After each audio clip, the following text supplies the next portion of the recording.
Welcome everyone to the Overwatch World Cup online qualifiers APAC Group B. My name's Domino and I'm your host today, and I am joined by the fantastic Pixie and Avril. Welcome guys, how are you doing today? Doing fantastic. This is the earliest I have ever done a broadcast in my life. It's 5 p.m. local time, which is insane to me. Usually we start at like 9 o'clock, so I am as alert as ever. It's fantastic. Yeah, this guy's never done an NA or EU broadcast because, you know, then you'd be doing it in the early mornings, talking some 3 a.m.s here. Speaking of EU broadcast, we actually already had the EMEC region play, so I think we're now the second region overall APAC, you know, APAC, Europe, America, we're like the second region to broadcast. So yeah, World Cup 2023 back in full swing. I know. Online qualifiers are here. We get to finally get to see some World Cup action after several years. Yeah, it's kind of exciting, right? I was just about to say that. It's actually really exciting to have the World Cup back. And look, let's talk about the tournament structure and what we are looking at here for the World Cup. Now, we are today doing the online qualifiers, which will be going over this week and next week. So make sure you tune in again next week as well.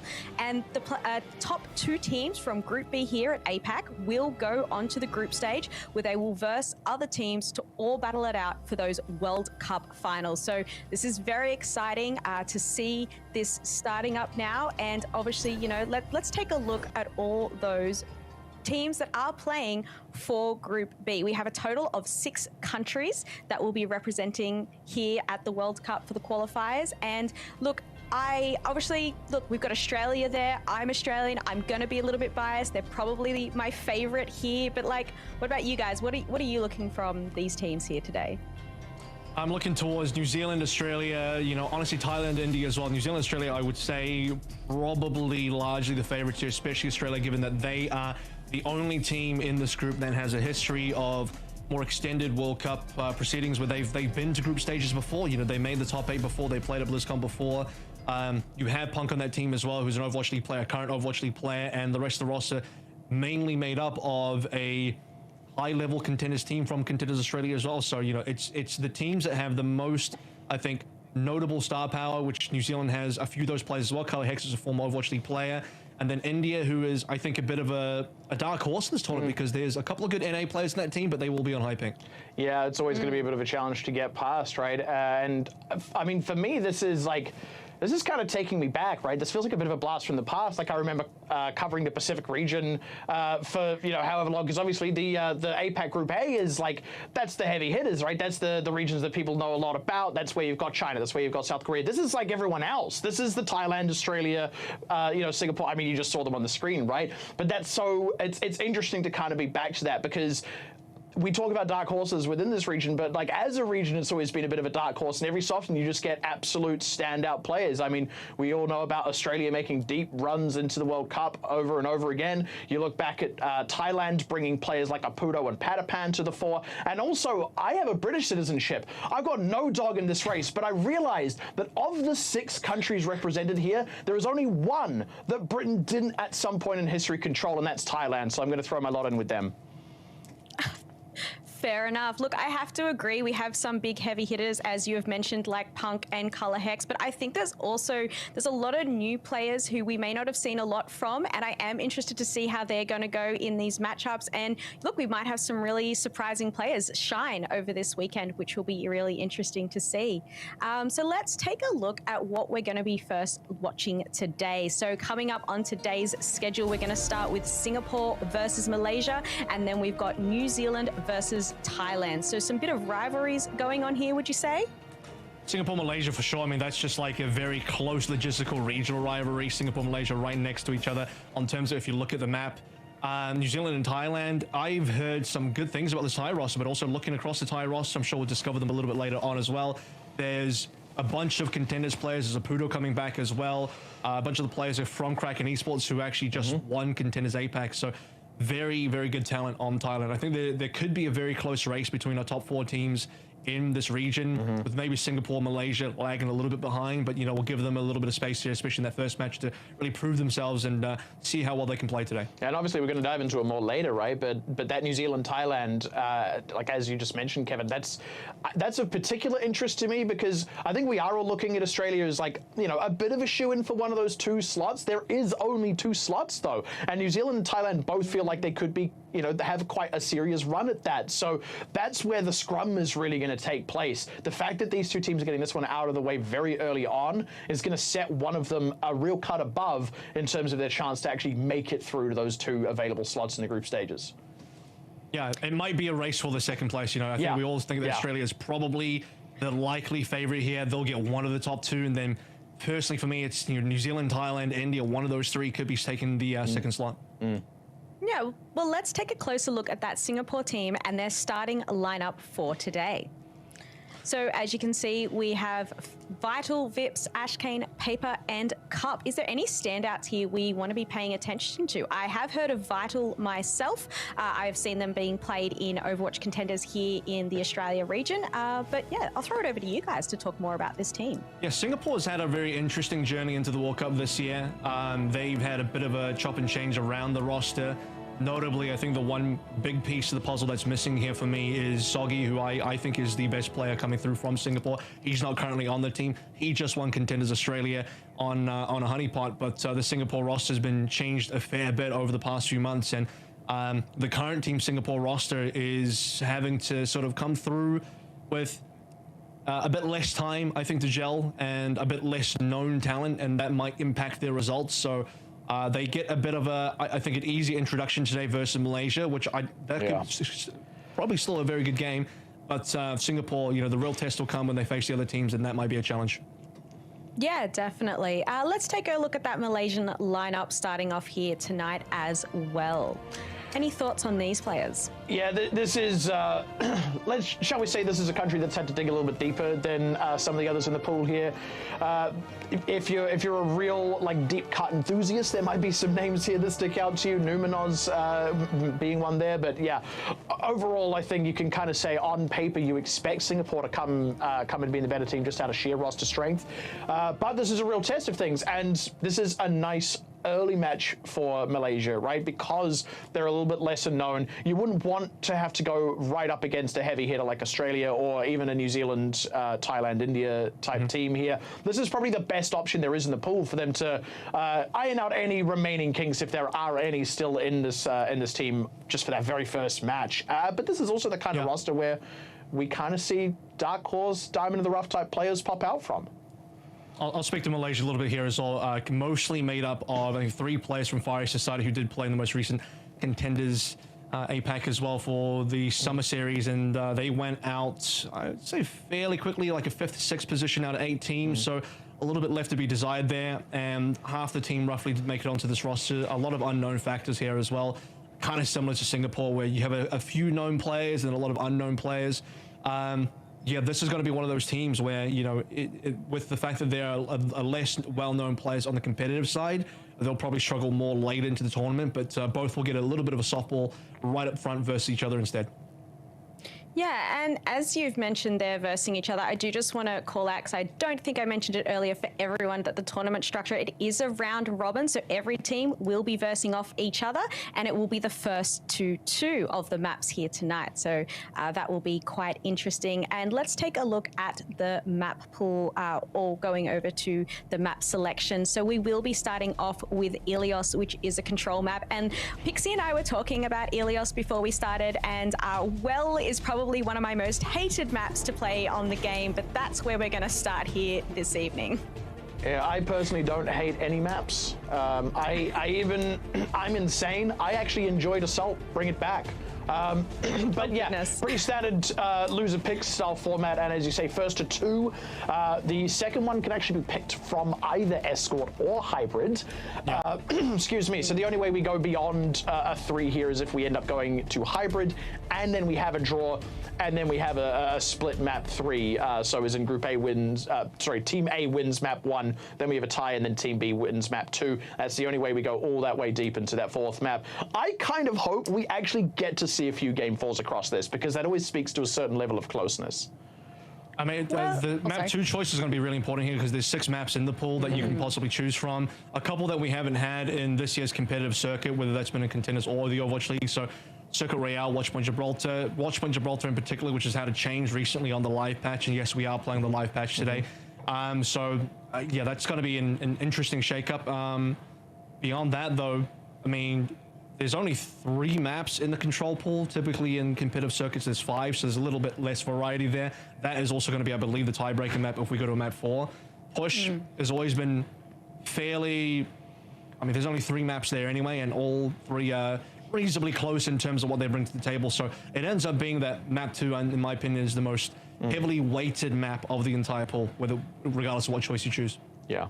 Yeah, Yeah, definitely. I am hoping we'll see some very close matches and we will go into further games, because if we don't, we won't get to see a lot of those push maps. And obviously that's the latest game mode that has come out. So I'm sure we would like to see some of those matchups there for push.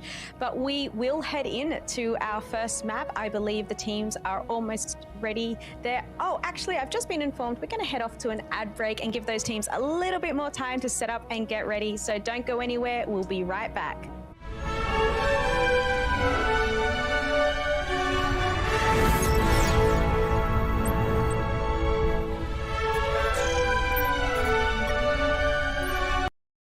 You asked, we listened. The McFeast is back in all its beefy, salady, saucy glory.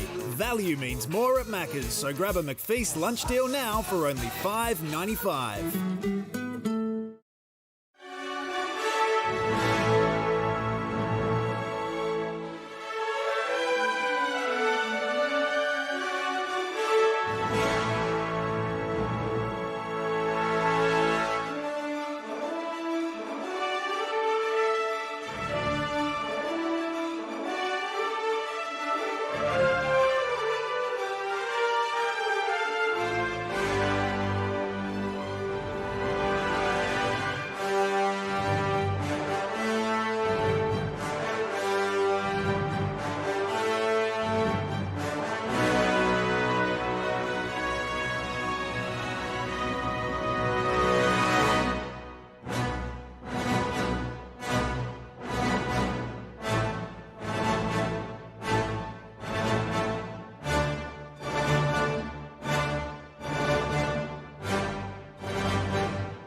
And we're back, and hopefully with all our players in the lobby ready to go now. While we're waiting for them to make sure they're all ready and set up, we were looking over some of the upcoming matches we are going to get to experience this weekend and next weekend.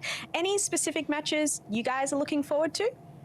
New Zealand, Australia, Trans-Tasman rivalry on day 6, the final day. So we're going to have to wait all the way to the end to actually get to that one. But I think that'll be the highlight of the week, or the 2 weeks that we have here for sure. But I think any of the games where, you know, Australia versus Thailand tomorrow should be very interesting. I'm already expecting that New Zealand, Thailand today should be pretty explosive.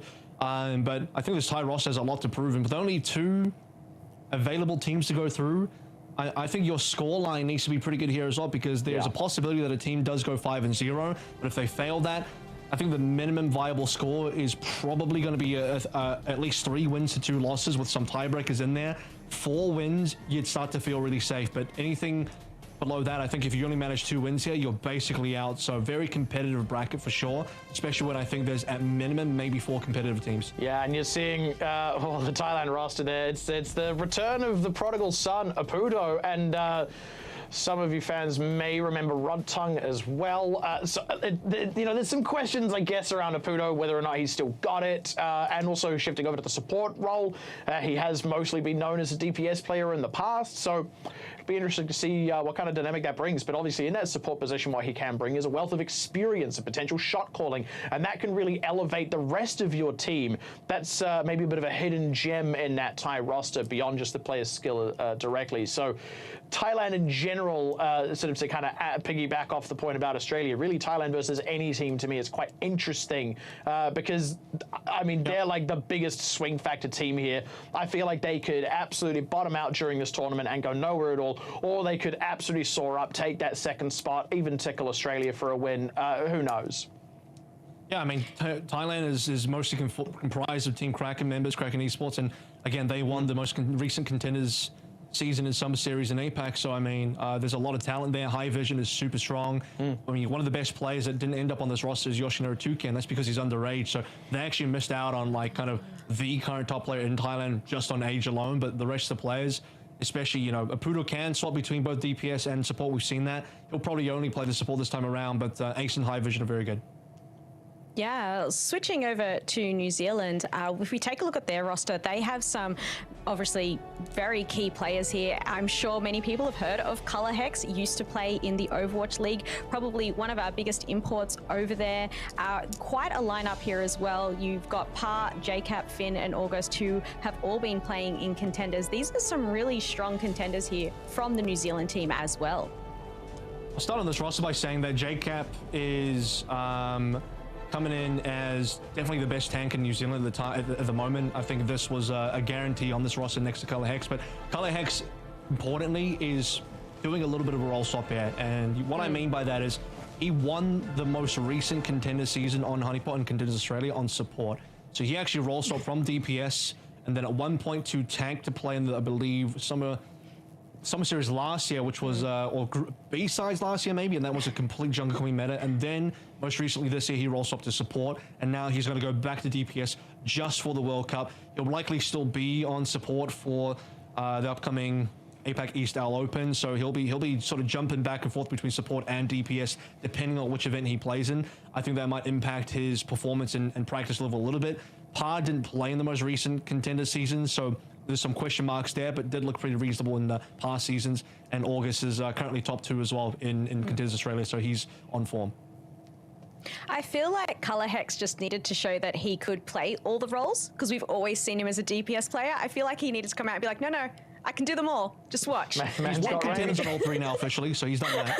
That's the triple crown, right? Definitely.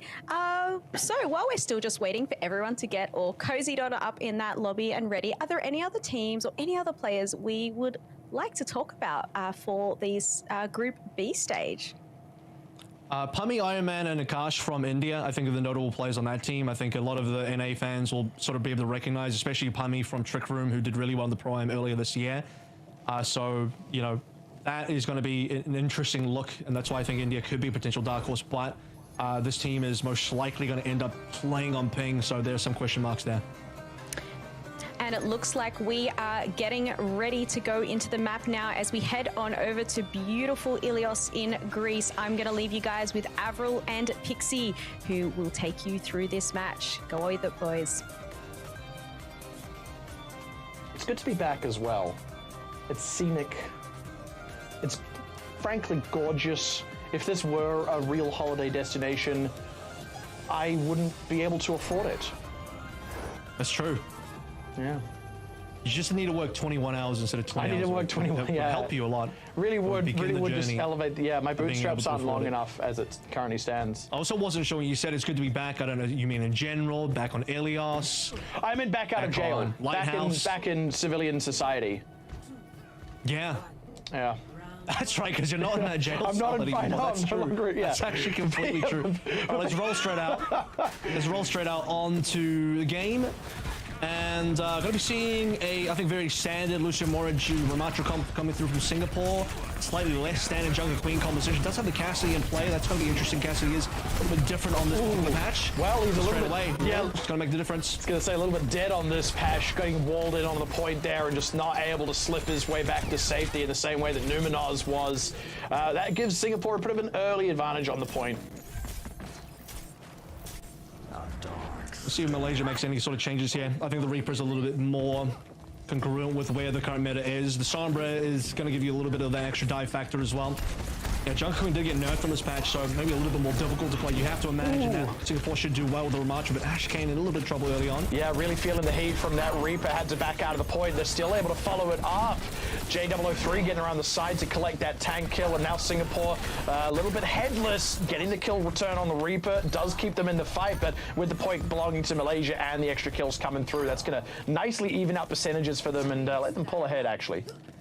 Yeah, we haven't seen a single ultimate come through yet. Numenaz currently closest on 90% plus. Also have the EMP coming on from J003, and for Malaysia, nice quick comeback after changing a single piece of that comp. So, looking forward to the next fight being mostly a coalescence trade, and I'd like to see if J003 can get a bit of a setup here, because you can cancel that call with the EMP, and that would be pretty bad for Paver. Certainly an opportunity represented. He might want to save it for a sound barrier, but doesn't really matter. Just wants to pop it in straight away, not looking to cancel. They just get an early kill onto Ash Kane. Makes this a pretty lean fight in terms of ultimate usage for Malaysia here. Finding Vips as well. Forced retreat from Singapore. Starting to pull comfortably ahead on percentage and on ultimates now. A cheap way to get through that fight as well. Just EMP alone. Ends up coming through. Destroys Ash Kane.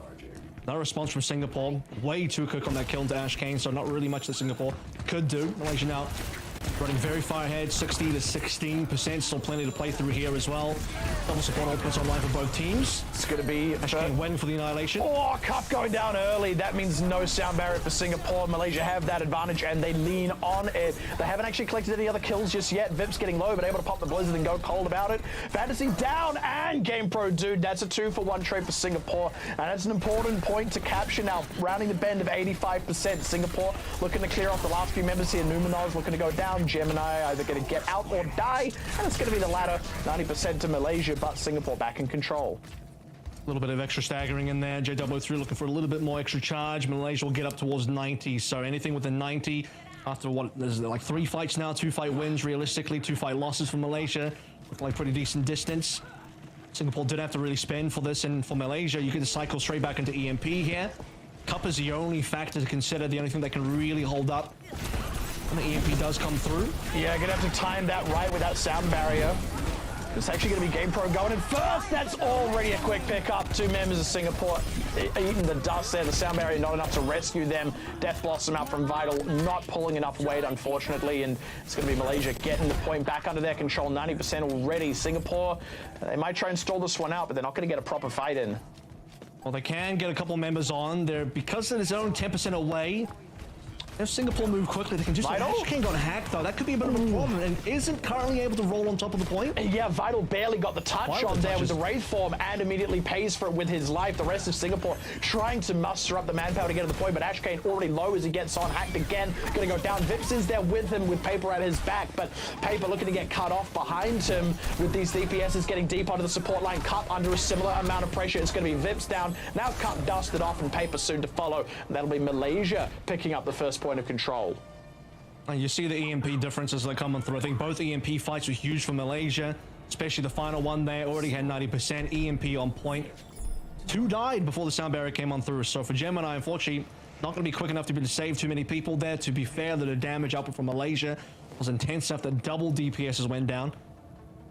And from that, Fantasy, the extra rampage, have to be considered not falling off the map, but the extra ISIL actually blocks him enough that he only needed to catch Ash Kane or a couple members, and with that down, 10% to cap. Singapore, not a great composition to touch. They're not playing a dive.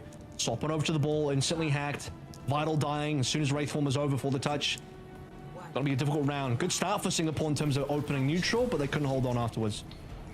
We'll have to see how well they pull it off this time. Vital starting off on the Reaper this time. And just taking their time. Impro Dude as well. So that's a much better choice again, notably start on the Cassidy for the neutral last time. Not particularly the right choice, given you're not countering any dive there. Also different rollout strategies here. Singapore going and prioritizing the Mega Pack, trying to take the one away from J003. Yeah, we're sort of hanging around their backside, tried to go for a manual hack on Vital, who did get low, but they weren't able to confirm, and then Malaysia just sort of a little bit pincered in. Singapore looking pretty comfortable now, collecting another, and this should be the first point going their way as well. So once again, performing nicely in the neutral fight. I'm a little surprised that, you know, Malaysia didn't opt for the coast side rollout as well. I mean, fighting for the Mega Pack should be very important, given that you are running a Sombra and a late to the party there. On one Singapore is set up. Some decent long-range burst damage, some poke in general is going to make it very hard for the Queen. Fantasy to do too much about it. Already isolated. Fantasy going to go down here. Yeah, that's already a devastating start here. So Singapore looking to convert another one. It's Malaysia in full retreat, losing a couple on the way out. Game Pro Duke going to go down. Gemini and Numenals look like they've made it to safety, and J003 actually switching off the Sombra now, not getting the mileage out of it. I think May is really important for some of these neutral battles. The Sombra was also fine, but they're really far behind now, and J003 didn't really have enough ult charge. You needed a little bit quicker charge on the EMP. You remember Lighthouse, he basically had the EMP by that second fight. This time, not so much. Coalescence is though available. Yeah, Vital was super low there. That coalescence was, you know, necessary, but I think it was also partially pulled out just because Vital was so low. First little ticket that was used to top him off, but that has meant Singapore are able to hold Malaysia quite far forward. That being said, no casualties means Malaysia have an opportunity to bounce back in. Now Vital going in. Oh, and follows it up very quickly. That's the back line done right as Malaysia were trying to find a fight of their own. Just to further clean up through here, Vital, brilliant number of kills coming through. Coalescence, Dragon Strike, 2 ultimates for, I believe it was the 1 traded, but effective enough that Singapore can definitely get the 90 here. They can secure the next fight as well. Malaysia are running out of options. They don't have a lot to play in through. The Rampage can be easily countered by the sound barrier as well. Really how going to have to depend on, I was going to say, someone like Game Pro do to find that back line. Death Blossom with him down as well. Malaysia, can they even afford to quickly reset? Yeah, getting really aggressive there is Ash Kane, but honestly, he's got the ultimate to back it up. In that Nemesis form, he might as well. Fantasy's already down, just taking the fight, forcing the issue. The rest of the team was happy to bounce past that May wall from J003. Didn't slow Singapore down at all. 100-0 to tie up the map. Yeah, really quick. Really profoundly one-sided as well. Now you have what was looking like a little bit more of a struggling Singapore in round 1, coming through much stronger round 2. I think, again, a better rollout. Had their comp figured out. It's once again Malaysia that has to juggle their composition a little bit more. What are we trying to play here? What do we really want to do here? And this is also a situation where, I don't know, I think you can run the May, but I didn't mind the Sombra either, especially for these control maps.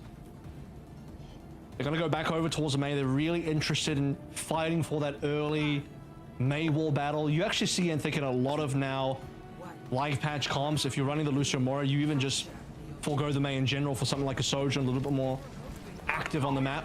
Vital staying on the Hanzo for this map though. And I don't blame him. Worked an absolute charm for Singapore on the last map, though Ruins is a bit of a different beast for snipers. Malaysia getting the health pack room early though. And they've got the May there to potentially lock Singapore either in or out of it, depending on how things proceed. And there we go, trying to get the isolate onto Ash Kane. The rest of the team, though, following around to back him up. Haven't been able to get the damage onto Ash Kane. Numenals getting a little bit low. Malaysia pulled back to the health pack. Singapore, though, wrapping around. They actually want to start getting boots on the point. No casualties just yet. Trying to save JW3, but he's just caught. Can't quite make it through in the gap in the wall. It's going to be the 5v4 as soon as the cap opens. I mean, Malaysia will steal away from the cap, but not for long. Yeah, Game Pro Dude going down, Fantasy looking to follow, and that's going to be Singapore, as you say, stealing that point straight back off Malaysia. Now early ultimates online for Singapore going to next round here. Typically, you expect the two Warriors to be fairly even. JW3 again just on the hero roulette at the moment. Now it's Genji's turn to come through. If you're going to play a projectile, you need to be going towards an Echo instead. Genji doesn't make a lot of sense, unfortunately. Malaysia are going to be probably finding it quite hard to buy themselves back into this fight once Singapore start rotating ultimates. Whew, trying to get an isolate again onto Ash Kane. Does not work out. You're not locked in here with me. Oh, other way around. You know how the saying goes. At any rate, that's a 3 for none. Well, 3 for 1 just now for Singapore. So again, pulling ahead very comfortably, starting to look a little bit more like Ruins than Lighthouse. This doesn't really end for Singapore, as again, we'll be rotating to more ultimates. Malaysia still lagging behind. Everything that they can use, plenty for Singapore to counter with. The only thing that Malaysia has as a buffer is that extra 15%, which did actually buy them a little bit because Singapore will be over 60 by now. That's no bad catch on the rampage, but yeah, by the sound barrier. Going straight in for it with the Coalescence at the back. Now sound barrier to follow up. Malaysia actually looking okay here. Ash Kane still to pop his ultimate. Does just go for it now, and immediate conversion, picking up both DPSs. Malaysia worse for wear once again. Singapore, they had to dig a little bit deeper. Even then, they still win the fight, and they can rotate through to some new ultimates again. So this is Malaysia's opportunity now. They're finally coming on board for some important ultimates. Dragon Blade, I don't think will really count for too much here. A lot of mobility on Singapore. Vital should be the target. If you are JW3, you can find Vital. That would be immensely important. How do you walk on top of the point? You're still playing the jungle queen. You still don't have shielding. You're still going to eat a lot of poke damage. Dragon Strike's instantly going to go through main. Most of the players have dodged that. Yeah, they're already around the side. The Vortex not slowing enough members in, and JW3 has found Vital with that blade. Trying to get on top of Ash Kane, not your ideal target there. So that's a 1 for 1 of the DPSs, but with Vips down in paper as well. Malaysia really leveraging this one for all it's worth into the overtime now, but they've collected up enough members. Cup to go down means Malaysia, they get another shot. They've got the point back under their control. Not quite going to be as one-sided as Ruins. Well rotated by Malaysia to be able to work their way around the Dragon Strike, and as I mentioned, the one key target for JW3 needed to be Vital. Gets that, and it's realistically the only person that you need to get at a minimum, I would say. Beyond that, it's a bonus.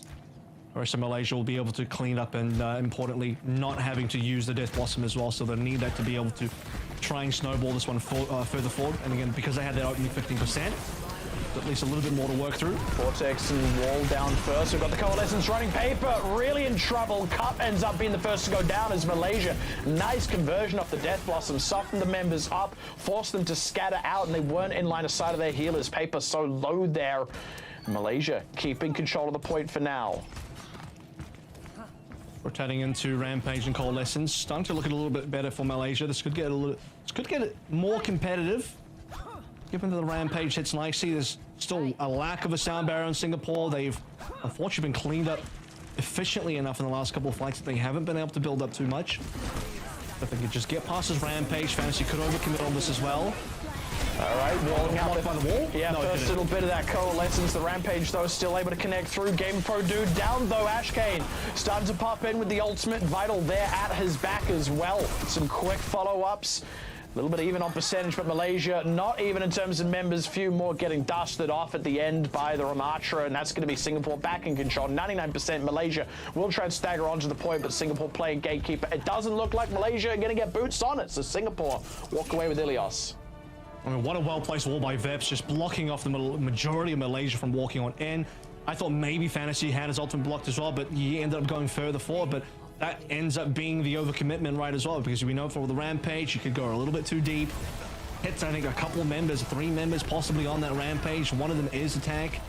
Ash Kane can easily just go straight to Nemesis, then into Annihilation, blocks all it out with the with the armor. And yeah, well done. Singapore clutch it through. What an amazing first match to start us off this evening. Singapore coming out there so strong with Ash Kane just pushing them right off the point, winning that first match. And then Malaysia actually taking the first map, though. Great effort by both teams there. Any other feedback from you guys in relation to that one, or? That was interesting. It's an interesting start. Yeah, close enough that I don't think this is going to be an easy breezy 2-0 personally, especially with Malaysia getting to pick map 2 now, can maybe take it to slightly more comfortable territory, because it seemed like there was quite a big variance between when they were like sat on the point, in control of it, and could kind of control the pace of the game a little bit. We saw that especially on Lighthouse in that first one. Once they got control, they didn't give it up, which is impressive. So getting to go to a comfortable map, I think, will play in their favor, and we could end up getting a little bit deeper into the series than just a 2-0. Yeah, I'm interested to see what map they are going to choose and whether they're going to choose something with a high ground and really good sight lines, because we just saw Vital there playing Hanzo and really utilizing the high space there on runes to get some amazing picks in. So I'll be interested to see what map they do pick and whether that plays more to their favor or it's something that Singapore's also very comfortable on. For sure. I will see what other comps they can bring to the table as well, because we've mostly had Ramattra coming through versus Queen. We've got a lot of high ground, a lot of dive heavy maps in the future, so map 2 is going to be important. Yeah, definitely. Well, while we wait for Malaysia to choose their map, we're going to cut to a short break, but we'll be back very soon, everyone. Don't go anywhere.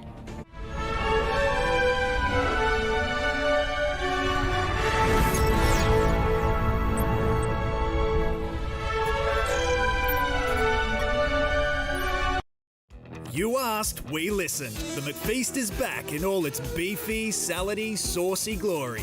Value means more at Macca's, so grab a McFeast lunch deal now for only $5.95.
Welcome back, everyone, to the Overwatch World Cup Group B for APAC, and we've had our first map played out, and Singapore has started with taking a win there against Malaysia.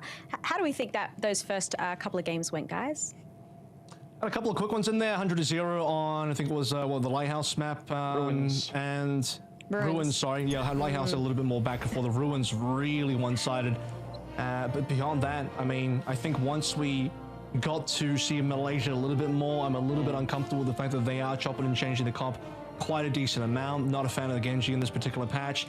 I think the Queen as well is an interesting choice at the moment. You know, realistically speaking, I think we favor the Ramattra comps over the Queen comps in the head-to-head. Queen's in, well, she's still stronger than she was before, but she is nerfed on this specific patch compared to the one that we just came from beforehand. And in a pure mirror for the Lucio Moira, I think I just give that to the Ramattra team most times. Well, certainly the map result agrees with you, right? 2-1 to Singapore, but that one is important. The fact that it wasn't a lockout, even with that 100-0 in the middle there, I think is quite telling and quite important. We sort of butted this one up as having, you know, a little bit more stakes to it in that national context between these two countries. So it's kind of nice to see that there is a bit of potential for this to go a little bit further. It's certainly not locked away and decided. We were talking about there potentially being a bit of an on-paper disparity between these two rosters, but in practice, Malaysia certainly bringing their A-game here, and it is measuring up. We'll have to see if it continues to do so, though. I don't even think there's any real disparity between the rosters. I think they're both, you know, equivalent in the fact that you have a couple of known faces-ish on these teams, and then a lot of new faces that we're not quite sure about, compared to some of the other four teams that I've been talking about here, who have, I think, a lot more known faces. So this should be one of the more even matchups that we have early on, and I think the 2-1 scoreline on that first map kind of illustrates that. Yeah, definitely. And obviously with Malaysia losing out that map, they do get to pick the next map, and hopefully this will work in their favor. So we're going now to see that Malaysia has picked Circuit Royale, so a escort map there. What do we expect to see here on this map? We don't expect to see a draw. This is a very, I think, sniper-focused map. Now, Widowmaker had a really huge change here, so we did see a little bit of Widowmaker gameplay on the EMEC broadcast a little bit earlier on.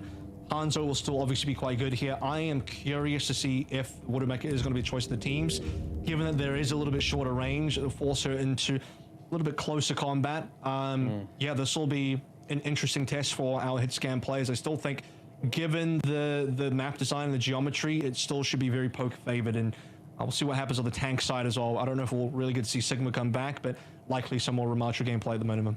And that's kind of interesting as well on the Malaysia side of things, right? Because as you noted, they've been opting to run Junker Queen. One assumes that they can play Ramattra and that that's still a possibility for Fantasy, but I mean, if you're not as comfortable on it and you'd rather play another tank and we're just going to get Ramattra again out of Singapore, then we're kind of in exactly the same boat we were talking about just a minute ago. So this will be a bit of a tell on the Malaysia side of things of what their tank lineup can actually do. Now let's head on over to Circuit Royale, and very quickly before we do that, let's give an awesome shout out to McDonald's. Can't keep a legend out of the lineup. The McFeast is back. Grab one now, and let's give it over to Pixie and Avril. I really would like to go grab one now, but I have to talk about this game first. I'm gonna get hungry at the end of this show. It's been so long that we've been here. It's now daytime in Circuit Royale. Yeah. It was nighttime. It's now daytime. We can see the snipers now. They're still racing. They haven't finished racing. It's 24 hours of Le Monte Carlo. Can you imagine if they actually had to do that? If they had to do Monaco for 24 hours rather than like the hour and a half, hour 45 it works out at. Yeah, the number of drivers on the team would have to increase by a decent amount. By quite a lot, yeah. That's first. Yeah. But it's like a bit of a snooze fest, you know? An hour and a half is about all I can bear of it. Hopefully this isn't a snooze fest, though. So we have, I believe, a bit of a change up on the rosters. Ashkane is off. Xenofly is on. My boy Xenofly is in. Let's go. Xenofly coming in to play the off tanks, and we are going to see Sigma. So I kind of tease the fact that In the past, this was a Sigma favored map. We're going to see that again. Double Hanzo's being highlighted here. Singapore defending first. I'm going to go for the Sojin look, and you know, we've had this kind of three-way rotation. Sojin, Hanzo, Widowmaker. You pick 2 out of those 3. Supports. Bap Zen has been pretty standard. Double flex support. There has been some cases we play the Brig Bap instead, and none of the teams are going to go for that. The thing in my eye is on is the fact that this was Malaysia's map pick, so one assumes that they're comfortable. Xenofly taking some heat. That's already the immortality field down, but unfortunately, J003 getting sniped out by Vips means there isn't the same amount of DPS pressure. I think they might have even been able to dust off Xenofly if there had been. So a little bit of a slowdown for Malaysia while they wait for him to come back. Just chilling until the plays return. Again, it'll be interesting to see what kind of distances JW3 can really play. I think this initial lane is going to be fine. Will suffice. Vip's taking a little bit of punishment from Fantasy from above. No one really close to ultimates here. You'd like to see the bat plays a little bit further up. Gemini X is really far behind. Oh, there it is. Forced Vips back out into the open where J003 is able to collect the body shot. That should open things up. Takes a lot of sniper pressure off. Now, Immortality Field expired as well and immediately converts one onto paper. Now Vital looking to go down. And this is what Malaysia were fishing for. Just pressuring forward with Fantasy until they could isolate somebody. I think they were initially hoping for Xenofly, but you'll take Vips instead. Should be a retake opportunity here. Plenty of players that survived that despite the players going down to J003, and now on a recontest as Xenofly walks up. Has been scouted by the Sonic, but that's fine. And Cup will be the first one to find ultimate on the board. High ground window. Is there enough players in the sight lines? Doesn't really look like it. Yeah, they've just kind of vanished, all hiding in the nearby shops. And I mean, who can blame them? There's a lot of high quality produce there. It's more sort of upmarket fashion, I guess. First Flux going to come down, and it's Vips mostly caught in the Immortality Field. Vital's going to go down, though, around the side now. Xenofly caught in the Dragon Strike. It's Malaysia cleanly dusting off the rest. Very nicely done. And they only sort of slowed down so far. It's the very early beginnings when they were pushing. They lose J003, and on that, they've been pushing through very steadily. Despite the fact that Cup had the earlier amplification matrix, Gemini still trailing behind, which is a little bit odd. You don't expect that the Zen player would be able to get the first ultimate. Typically, it is a bad play getting the first ultimate. Fantasy having that extra flux coming through is going to be plenty. When a Xenofly deploy, you need to really prevent, I think, the payload from reaching the top of the ramp if possible.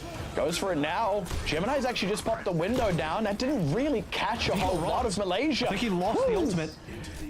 I think maybe he got, must have got cancelled there. At any rate, no Immortality Field available anymore, but still a nice catch on the GamePro dude. Singapore finding a bit of an advantage here anyway. Numenos having to pop. Transcendence, they're still pressuring forward. They might as well, even though they're one man down. Now J003 going to pop Visor and for sight rather, and doesn't deliver a whole lot here, but they've got their Hanzo back in the mix now. Vip's thrown out his Dragon Strike. Speaking of Hanzo's Fantasy in the Immortality Field, getting healed up comfortably. It's just pressuring back and forth. Numenos is the one to go, and that could be the straw that breaks the camel's back here for Malaysia. Starting to get pressured back in earnest now.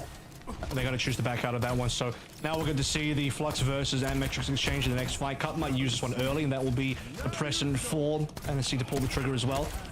So we're going to push a little far up here. Have to be concerned about those angles. Another early pick from Singapore. It's just more slowdown in Malaysia. That's really unfortunate, and Paper being the one to collect that. I mean, obviously, Vip's doing the bulk of the damage on it, but either way, time bleeding off the clock here. Came in with about 4 minutes 40, if I'm not mistaken, or 3 minutes 40, so already losing a chunk, and now even more as J003 loses the sniper battle. Yep. 3 picks in a row. 3 individual kills.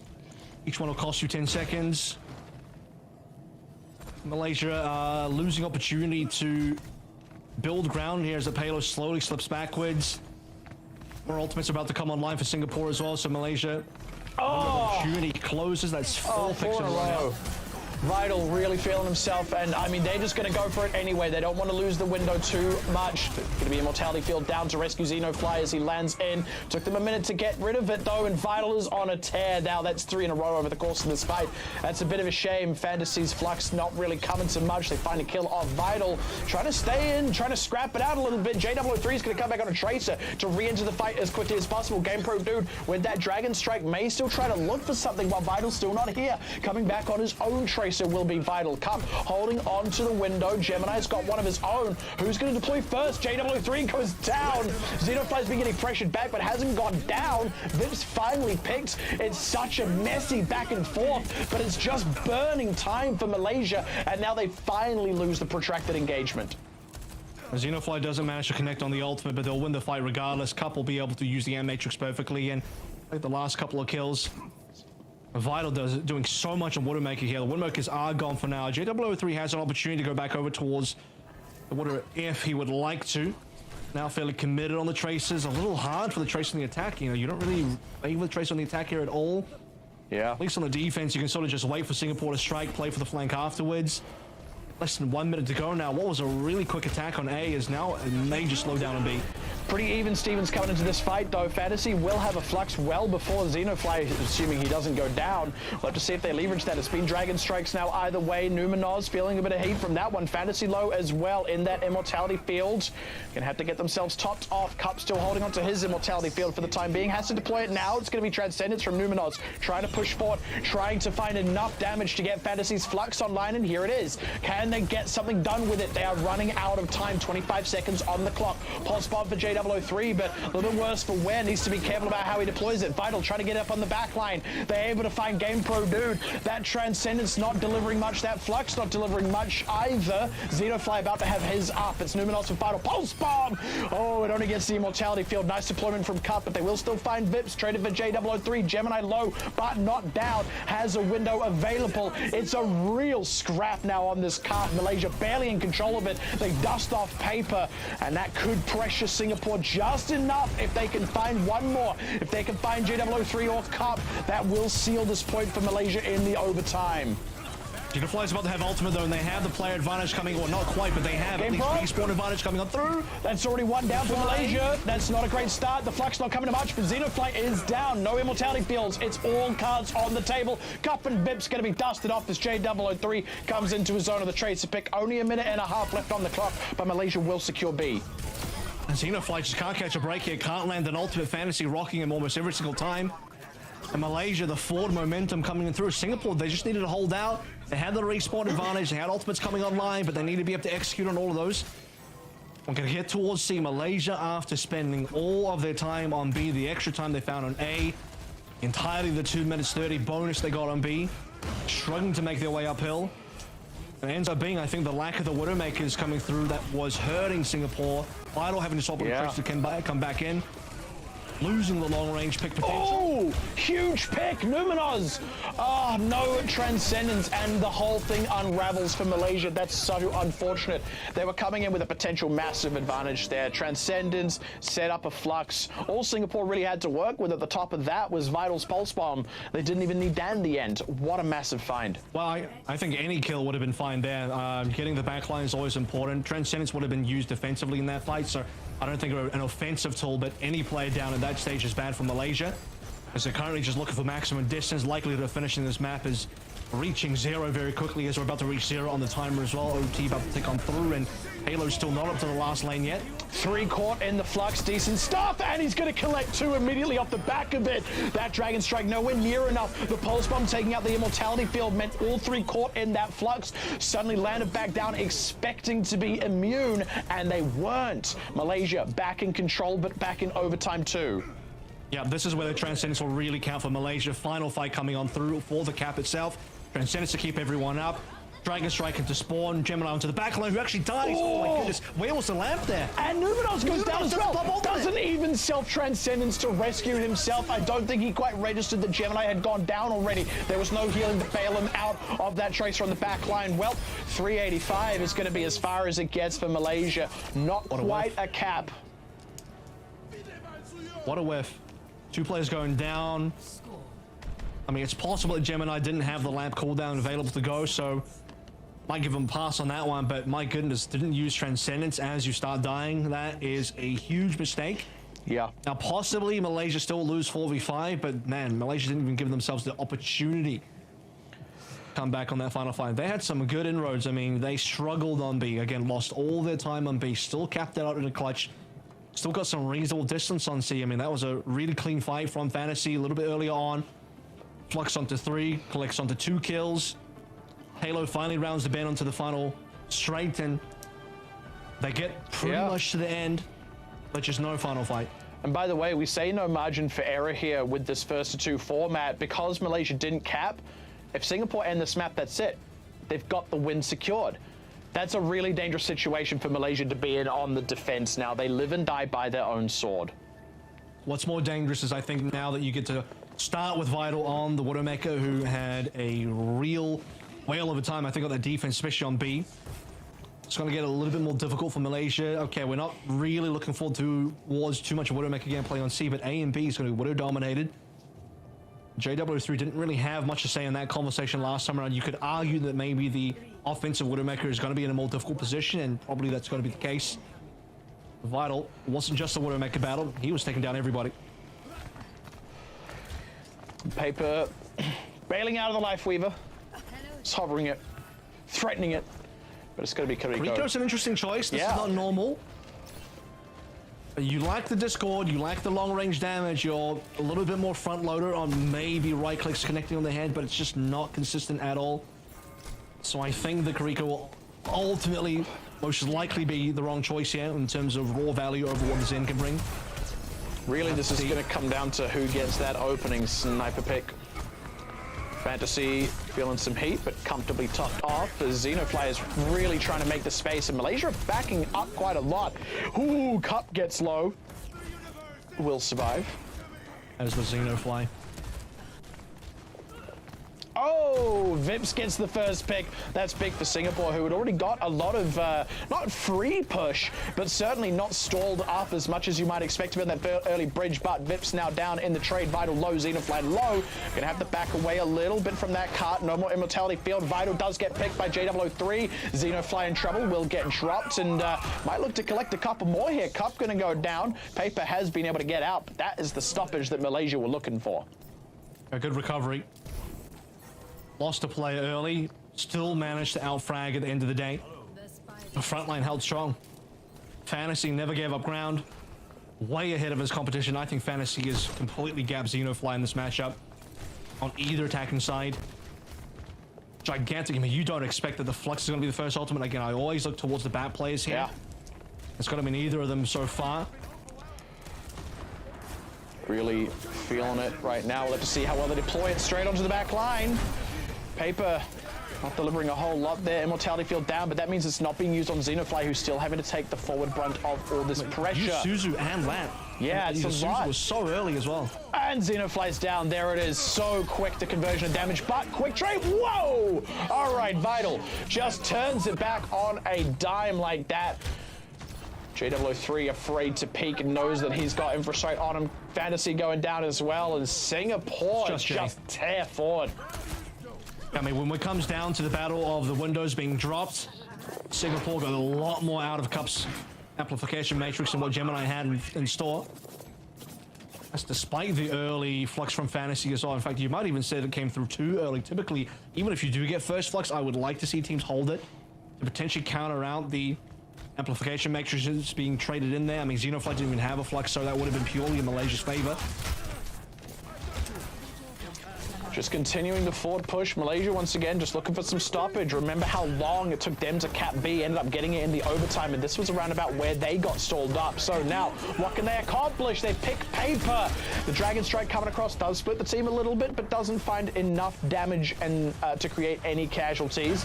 Card's still pushing forward. Malaysia do give a lot of ground, even with the man advantage. Game Pro dude having to duck for cover for a hot second there, but with the extra kill on Vital, they can take the ground, they can reclaim the card. This is where the holdup was when we were flipped on sides. Singapore was defending. So where Vital really started to show up and get a ton of picks. So Malaysia now need to find the same slowdown. There's a lot less time for Singapore on the attack than Malaysia were able to snowball through after they capped A, but taking down J is going to be bad for Malaysia to start off with. Yeah, of all people to find him. And now Malaysia just one man down. Flux up on the two members there. They haven't used the Dragon Strike. They get paper with it. It's decent. No Immortality Field left for them, but Numenor still has a Transcendence. May want to pop that before too long. They're still under a lot of pressure. Xenofly, low but not down, ends up having to use their Immortality Field to save the tank. Fantasy goes in with a Flux, and they convert Xenofly. That's another important defense for Malaysia. They're able to stop the momentum once again. Yep, Xenofly down. No comeback from that at all. You'd have to have Fantasy down as well, but it's just not going to be the case. Double support ultimates online here. At least when you are playing the Kariko. Kitsuna Rush is a fairly simple way to break through point. Now there's a lack of the Flux from Fantasy to stop that as well. It's going to have to come down to Transcendence, fighting up against the Kitsuna Rush, and a swap onto the Diva. All right. Xenofly is just going to completely give up on the Sigma Mirror. To be fair, he is losing that Sigma Mirror. The question will be, is this a better hero to take advantage of the Kitsuna Rush? Because that's the real win condition now. Yeah, hard to say. Xenofly having a back right up. No Immortality Field already for Singapore. Minute and a half is still enough time to push this over the line. Again, remember, Malaysia only capped in overtime. So if they can do better than that, Singapore have an advantage on that point C. You start ulting. Here we go. This is the rush we've been waiting for. In goes Xenofly. Directly on. Transcendence is there, but Game Pro do get sniped out anyway. A little bit unfortunate for Malaysia. They were banking on that Dragon Strike or even just the straight damage output. And look at how hard they've corralled Malaysia back around the corner. Fantasy trying to push back forward. They've got Game Pro dude back in the mix. They have to defend this payload. It's a crunch moment. Dragon Strike across out from Vips. Splits the team up, but hasn't got any casualties. Fantasy wasn't in their Immortality Field and pays through with his life. No one else able to really contest the card. Oh, that's brutal. I saw Numenors and Game Pro dude try and barrel forward for it, but it was too late. And now losing extra members. 2 minutes on the clock. Not a whole heap of time, but certainly enough to cap the map out and win their first series. I mean, Malaysia, they had a good opportunity there. They backed out. They avoided the Kitsuna Rush. Still had 4 alive with good respawns coming on.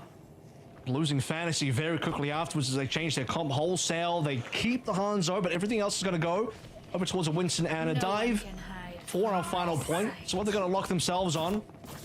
Got to reset every single ultimate they have on paper as well. Singapore, eventually Vital will have to get off this Widow, but we'll see if that ends up happening. Dragon Strike across from Game Pro. Dude, burst up the side. Vips gets him with the arrows going rapid fire. Maybe wanted to make a swap there anyway, did Game Pro do, but they would rather have had him alive for the time being. Is a little bit more free push for Singapore. It's starting to get to a do or die situation for Malaysia. Oh, and they lose, Jay. Okay, Vital still fragging out at the moment. Nothing really to protect the backline of Malaysia, so Vital can freely play these sight lines and these angles. Could be under pressure from Game Pro do as you see the invis on the back and the kill from Game Pro do onto Vital. Very important find. That's going to give Singapore pause, and that's so critical with how close they're getting. And Malaysia have given up a lot of cart push when they've been on this defense. Self-destruct, barreling forward, the team having to duck for cover. They will be able to survive it. Jay timing a recall very nicely there. Has himself a pulse bomb as well. Fishing for something. Minute remaining now. Jay goes down. Vips once again finding one. Now raking across with the Dragon Strike. That's going directly through the side onto Numenors and Gemini, who are barely surviving. But it's going to be a nano boost onto Fantasy. Barreling forward. Finds paper. Pressuring on Vips as well. Now has the Primal Rage. Keeping that DPS under lockdown. Keeping everyone away from the cart. 30 seconds on the clock. DMAC on Xenofly. Corner trap on Vital. He gets run down. And that is a really lean respawn clock for Singapore. Malaysia look like they have the tools to take this one. An EMP to finalize. Rally as well to hold on. Singapore run out of resources. A wild Kitsuna Rush from paper onto the high ground. In the dying breaths. Not too sure about that one. You would have liked to have held on to that for the final fight indeed. Put it down the mid lane.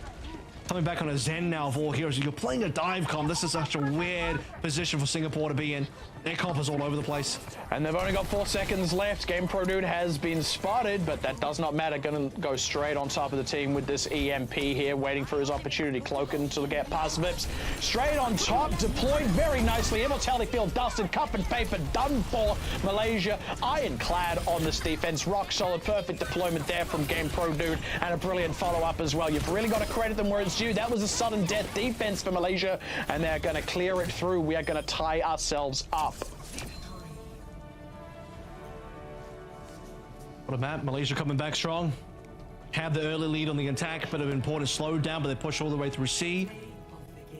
They're on their own defense. A final swap onto the dive composition. Starts working wonders. The Diva pseudo dive coming through from Singapore, losing momentum. Vips and Vital can only do so much for this team, unfortunately. Got a real game on our hands rather now. One scoreline.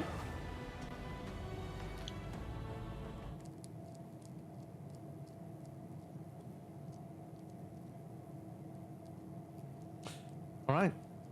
Solid. And what a comeback from Malaysia. We looks like we're going to now go to a third map. Decide on push. Not a draw. Not a draw. No. Decide on push. Could be dive heavy here, so we're looking forward to the potential for Malaysia to go back over towards Winston. That could be very strong again. A lot of options available. Yeah, Malaysia looks way more comfortable in that one, compared to our opening map, and it felt like they had a lot more depth in the hero pool. Subbing in Xenoflay just didn't seem to work out for Singapore the way they wanted it to. Yeah, it was fantastic to watch. I didn't know which team was going to win, and well done to Malaysia for bringing it back. All right, we're going to take a short break, and we'll be back soon, everyone, and on to map 3.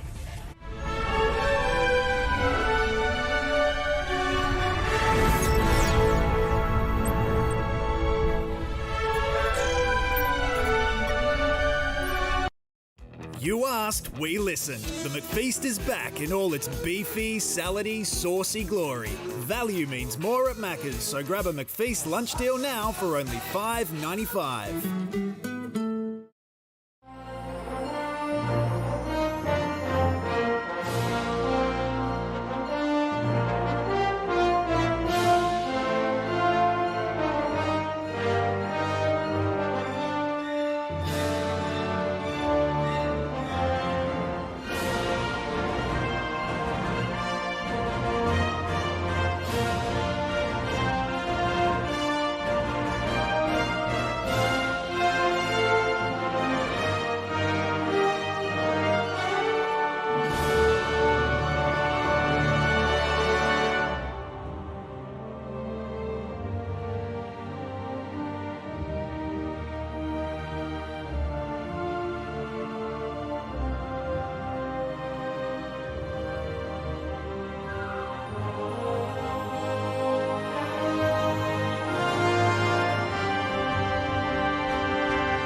Welcome back, everyone. And if you have been watching, you will know that Malaysia has made an amazing comeback there on map 2, which means we will be going to map 3, a push map that will be decided by Singapore. Let's talk about the last map that we just did see. It was very close. We weren't too sure who was going to win, but what were some highlights we saw that really had Malaysia win that out there? I think for me, Fantasy was just much better in the Sigma matchup to start out with. Vital had some very good shots coming through on the Widowmaker as well, but slowed down a little bit on the opposite end. I think that's a lot of that is due to the fact that attacking Widow is going to be that much more difficult. But yeah, Malaysia's flexibility in terms of rolling through and saying, okay, we're going to actually change composition wholesale for the final point here. I had some question marks about that. I didn't think they needed to change that hard, but they did anyway. Ended up working out pretty well. They found ultimates towards the end there. And despite the, I think, a little bit of flustered gameplay from Malaysia on their attacking side, what we saw on the C point, lack of ultimates being used, Numenors just dying without using trance to final fight, that still sticks out in my mind, but they recovered and won the map anyway. Yeah, I guess that's my kind of takeaway is like, there's been a few unforced errors by Malaysia, not so much by Singapore. So when Malaysia aren't making those errors, they're straight up performing well enough to win. And even when they are having some of those errors, they're performing well enough to win. So you like to imagine that if they continue to not make further errors for this last map, then Singapore kind of have their work cut out for them. Yeah, definitely. And well done to Malaysia. They obviously did pick that map, so they were playing hopefully to a favorite map of theirs and a team comp that they are comfortable with. As Avril mentioned, we did see that they were very comfortable there with the tank player out the front holding those lines. And we're going to find out now from Singapore, hopefully, what map they will be picking as we go into the third map. And obviously with push, we won't have a draw. There will be a decided winner at the end of this one. And I think all three maps are fairly close. There are some slight differences in terms of which one you would go to favor which composition, but largely I think you can play Ram across all the maps. We saw Junker Queen coming through from Malaysia on map 1. They can actually repeat that pretty comfortably on either of the three that we move on towards, maybe less so on the Qualifiers. It's Singapore's map choice anyway, so I think they, you know, trying to figure out what their best comps have been. Maybe going back over towards Ramatra is the most safe way to play this. They can go to New Queens for that pretty safely. And that's an interesting... I was going to say, there's a bit of a question mark as well there, because we've actually not seen a Ramatra out of Fantasy. So if we do end up seeing that out of Singapore, then we go back to that same question of like, do they match? Do they just sit with the Junker Queen again? And we saw how that worked out on Ilios. So there are some question marks that hang over the tank lineup here once again. And I believe we have Xenofly subbed back out for Ashkane. So that Ramatra is feeling pretty likely. Yeah, definitely. Well, let's take a look and see what Singapore has decided for their potential comeback here on push. And it looks like it's going to be a new Queen Street here for them on the last map. Could have done 3 for 3 on Mediterranean climates, but all right, I guess we'll go to Canada. Disappointing. I think you go to the map that most favors your Ramatra composition here. And I think Coliseum will be a little bit too friendly for potential dives, Esperanza as well. You want to eliminate the impact of a potential Junker Queen comp coming towards you. Yeah, force something that's going to be very favored towards Brawl. Now you're going to be tested if you're Malaysia. Do you have that Brawl to match up? Are you just going to go over towards the Queen again? It's probably going to be a little bit less, I think, good in this particular mirror matchup. You know, Singapore will take us to the final map and see if the Ram can take it through. Yeah, definitely. And Singapore's obviously going to want to win this final one so that they can, you know, get the first mark on that board for the APAC-B side today. That's the thing. It's like, this is actually a really big start. Well, actually, I'd frame it the other way. This is a really disastrous start for whichever of these two teams takes the L here. We've talked about how dangerous the other teams in this region are looking. Everyone's going to have to take a matchup against Australia. That's one you're unlikely to walk away from with a win. And then across the rest of these teams here, between India, New Zealand, and Thailand, you've got solid rosters that are threatening. So if you come in with an L here, you're going to pick up a lot of wins against a lot of good teams. That's the scary thing. That's the real thing on the line for this first match. It's less about getting the W, it's more about avoiding the L. I mean, you need a minimum 3 wins here. If you get only 2 wins, 3 losses, you're pretty much out of this group. 3 wins, you can rely on tiebreakers. 4 wins, you'd be pretty safe. 5 wins, obviously, you're probably going to be first seed, aren't you? So 4 is the golden standard. 3 would be the minimum viable product here. And off to New Queen Street you go. No surprise, Ash came back in the lineup here. Straight on top of the Ram. Fantasy, we asked the question, can the Ram come through? The answer is no. It will indeed be the Moira. No, rather, well, it's got to be a Moira, but the Jungle Queen for Fantasy. Lucio back for Singapore, though. So they're not even going to play the Lucio Moira version. They're going to play a little bit more of a pokey style here. It's Bap and Hanzo. See if that gives Malaysia the opportunity to play against the wall of Vips. And once the wall goes down, they can just rush straight in. I can relate to this climate right now. I mean, it's not snowy here, but it is cold. We had a rainy, wet summer, and we're having a cold winter, and I don't know what to do with myself. Malaysia, I hope they do know what to do with themselves. First scrap just on this high ground on the side here. Beautiful, picturesque. I assume those are meant to be maple trees. That's an offensive stereotype, but oh well. Though in all fairness, they did put a maple leaf on their flag, so it's... Yeah, fair enough. They called for it. They asked for it. So here we go. As shout out to Karku who's watching this, I know. As first fight's just been really slow. I mean, first minute's about to be gone. Yeah. Had a couple of boop attempts. Walls are finally coming up after a minute. First shout from Fantasy as well to push everyone forward, but this GamePro dude a little bit overextended maybe. Feeling the heat, has to back away. Gemini speeding the team to safety as they rotate around. So first little push there from Malaysia, not quite working out. Now Singapore back to poking them, wait for that May wall to expire, and then we'll see what happens. Next shout to come through. Here we go, Coalescence, no more Immortality Field. Ashkane looking a little isolated. They're pumping, healing into him double time. Speaking of which, healing Numenor's having to take a few beats off, pressuring to heal up his allies. A 1-for-1 so far, losing Vips, bit of a tough break, but GamePro dude just as impactful. Fantasy trying to push forward. They have to wait out Paper's window first. Get everyone topped off, Cup, sound barrier available. Not the same for Gemini. So Ashkane, a little bit of an advantage. Malaysia throw down an ice wall just to give themselves a break. It was a really good pressure valve that Paper was able to release there because you had to keep Ashkane alive, and he's going to be staying alive now. Gemini still off, and he's sound barrier. That will be good. Okay, finally able to commit it. Cups 1 has expired, and that also means they can outlast Ashkane's ultimate here as he is in that Nemesis form. They get GamePro, but they lose Vital. Not ideal. No more Immortality Field. Throws it up. Dispatched of. Malaysia starting to pull ahead in this fight. Vips load Paper down as well. First bit of push go to Malaysia. It's 2 minutes and, well, 2 minutes roughly gone. 2 minutes and 15 now. Malaysia will finally win the first fight. Can you believe that was actually just one fight? I mean, a 2-minute opening fight. Every ultimate basically has come through at this point.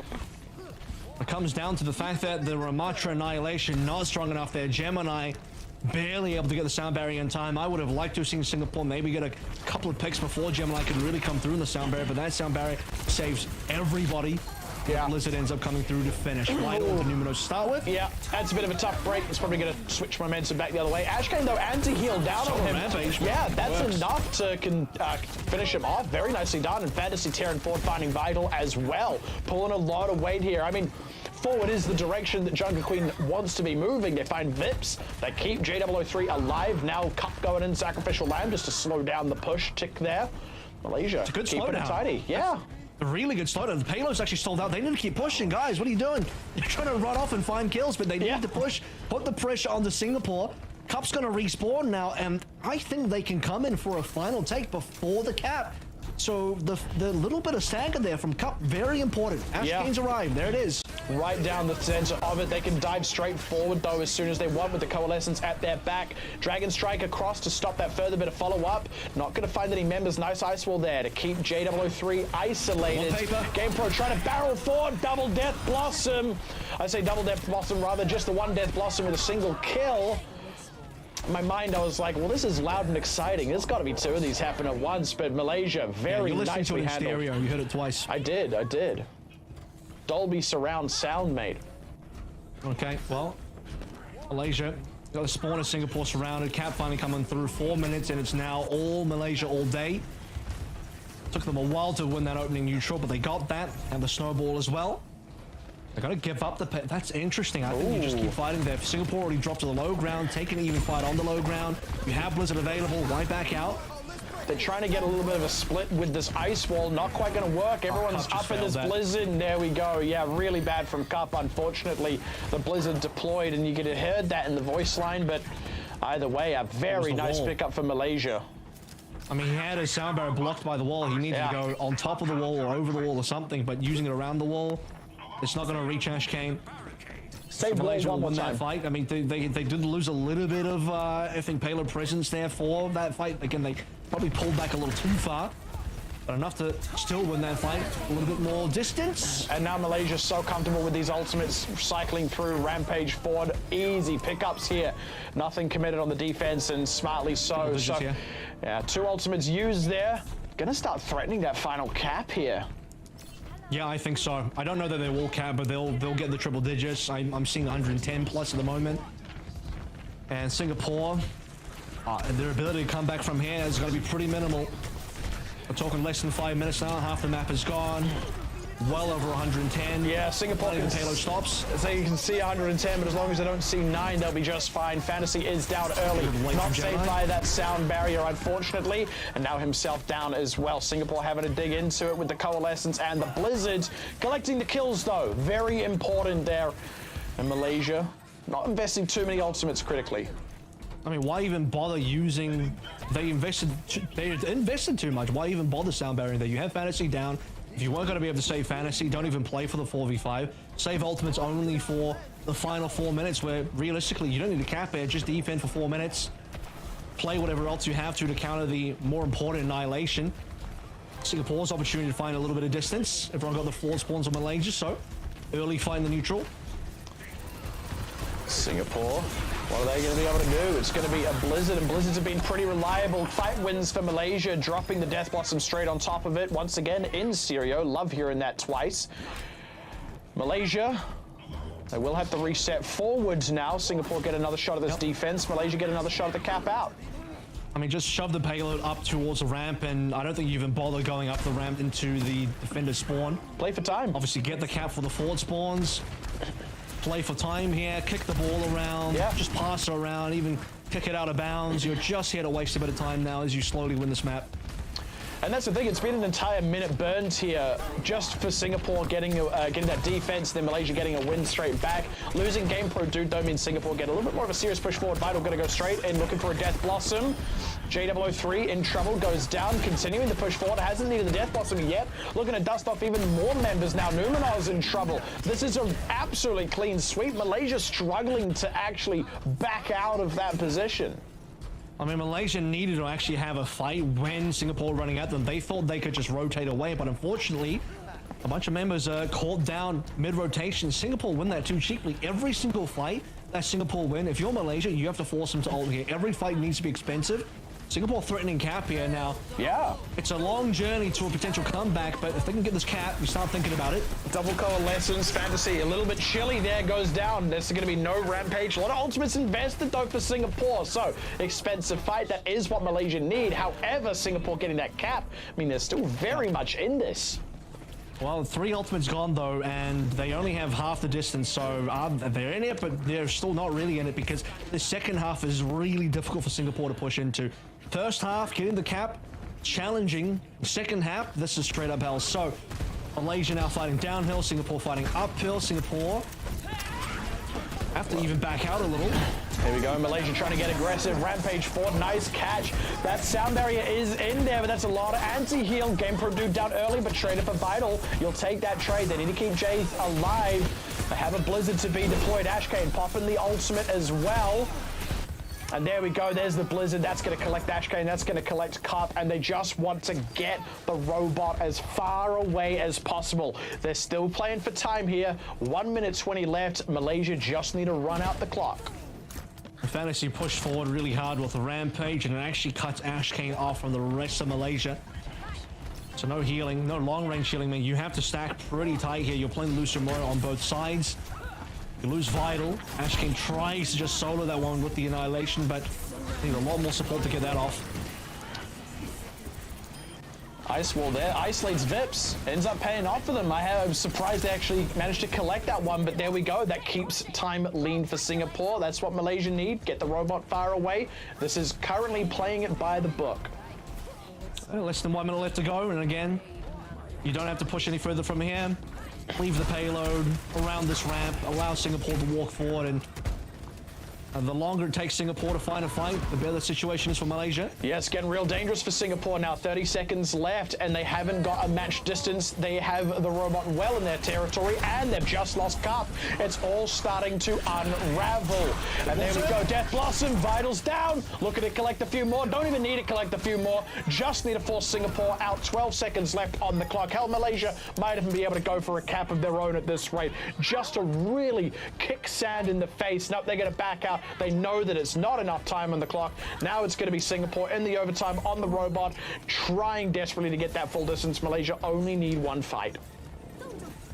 And they can take that one fight over the course of many engagements here. Solo Blizzard even. Beautifully done. Just needed to catch one with that ultimate, and that was exactly what they did. J003 has nailed it with these Blizzards consistently. They have been guaranteed fight winners for Malaysia, and now it's going to be a guaranteed match winner in that final fight as well. The overtime wick burns out, and Malaysia walk away from it despite dropping that first map. Yeah. Yeah, really unfortunate for Singapore. And they look decent coming into map number 1. Malaysia clutched on through handily, I think, on their second map, despite having some, I think, difficulties on Circuit Royale. But really, you come down to New Queen Street. This was even, by the way, Singapore's map pick. I think, you know, the reasoning for the choice and the composition, it all makes sense. But even if on paper the Ram plays well into the Queen, the issue here is they just lack tempo. They struggle to really execute on the composition. I think some of the ultimates came in really slowly as well. Couldn't match the players of Malaysia, again, in terms of the raw pace of the game. And once Malaysia won, like, what, 3 fights in a row? I think at the 60-meter mark, okay, you cap, but the game's not over. You reach, like, the 80, 90-meter mark, you get over 100, it's just like, you can call it right then and there. I think at that point, it's 4 minutes of just, like I said, kicking the ball around until it's over, because Malaysia, they secured it by about 6 minutes into the game. Really nicely handled on the whole there, and hopefully we can get Domino's lovely voice back in our ears in just a second. Yeah, impressive play on the whole there. Well deserved from Malaysia. Once they kind of found their feet and got it underneath them, they looked really good across the series. We had that question about the Ramatra situation for Fantasy, and we kind of put that one to bed. He didn't need to play Ramatra. It worked just fine with Junker Queen. Yeah, definitely. What an amazing comeback there for Malaysia. As Avril said, on a map they didn't even choose. This was Singapore's chosen map, and Malaysia really just took it from under them. And as you've mentioned, Fantasy really made Junker Queen work for them. We expected the Ramatra plays, and so well done to them. They knew they picked a comfort pick here. They did go maybe against the meta, but they picked what they knew they could play, and they played it really well. So well done to them for that one. I'll say they don't need the Ramatra now, but maybe versus some other teams they might. Certainly, the Queen certainly. Still will be a question mark for me moving forward. I don't think it's a bad pick, just to be completely frank. But yeah, I think there's some tougher competition out there a little bit later on. To be fair, I think Fantasy is probably the player that stood out to me on Team Malaysia. Really, the Sigma performance on Circle Royale was really good to see. Yeah. The change onto the Winston ended up working out. And Queen, while sort of in the meta, not my favorite pick in the meta, still made that work as well, and it's a great effect on New Queen Street. I mean, also fair to note, right? Fantasy was in the whole way through. We saw a switch up partway through that for Singapore. They pulled Xenofly in for map 2 to bring in the Sigma and be their Sigma specialist. Fantasy was able to outplay Xenofly on the Sigma matchup as well. So yeah, I kind of want to just redouble that credit. Quick shout out as well to J003 on the last map was massively impactful, especially as I said towards the end with those Blizzards. They were guaranteed fight winners. I mean, that in itself is huge compared to what Vips was pulling off. Just not the same kind of deal. Singapore is going to have a much harder journey now, I think, for both these teams. Any shot at maybe potentially clutching through for a shot at the top 2, you have to win this matchup first, because you need to, again, I think have a minimum of 3 wins here, aiming for the 4 wins, and one of those wins needs to be either against Singapore, Malaysia, because I think there's a high likelihood that the other teams will be able to get those wins off of Singapore, Malaysia for at least 2. Definitely. What a fantastic start to the APAC Group B here today. And look, we're going to take a short break and we'll be back very soon, everyone.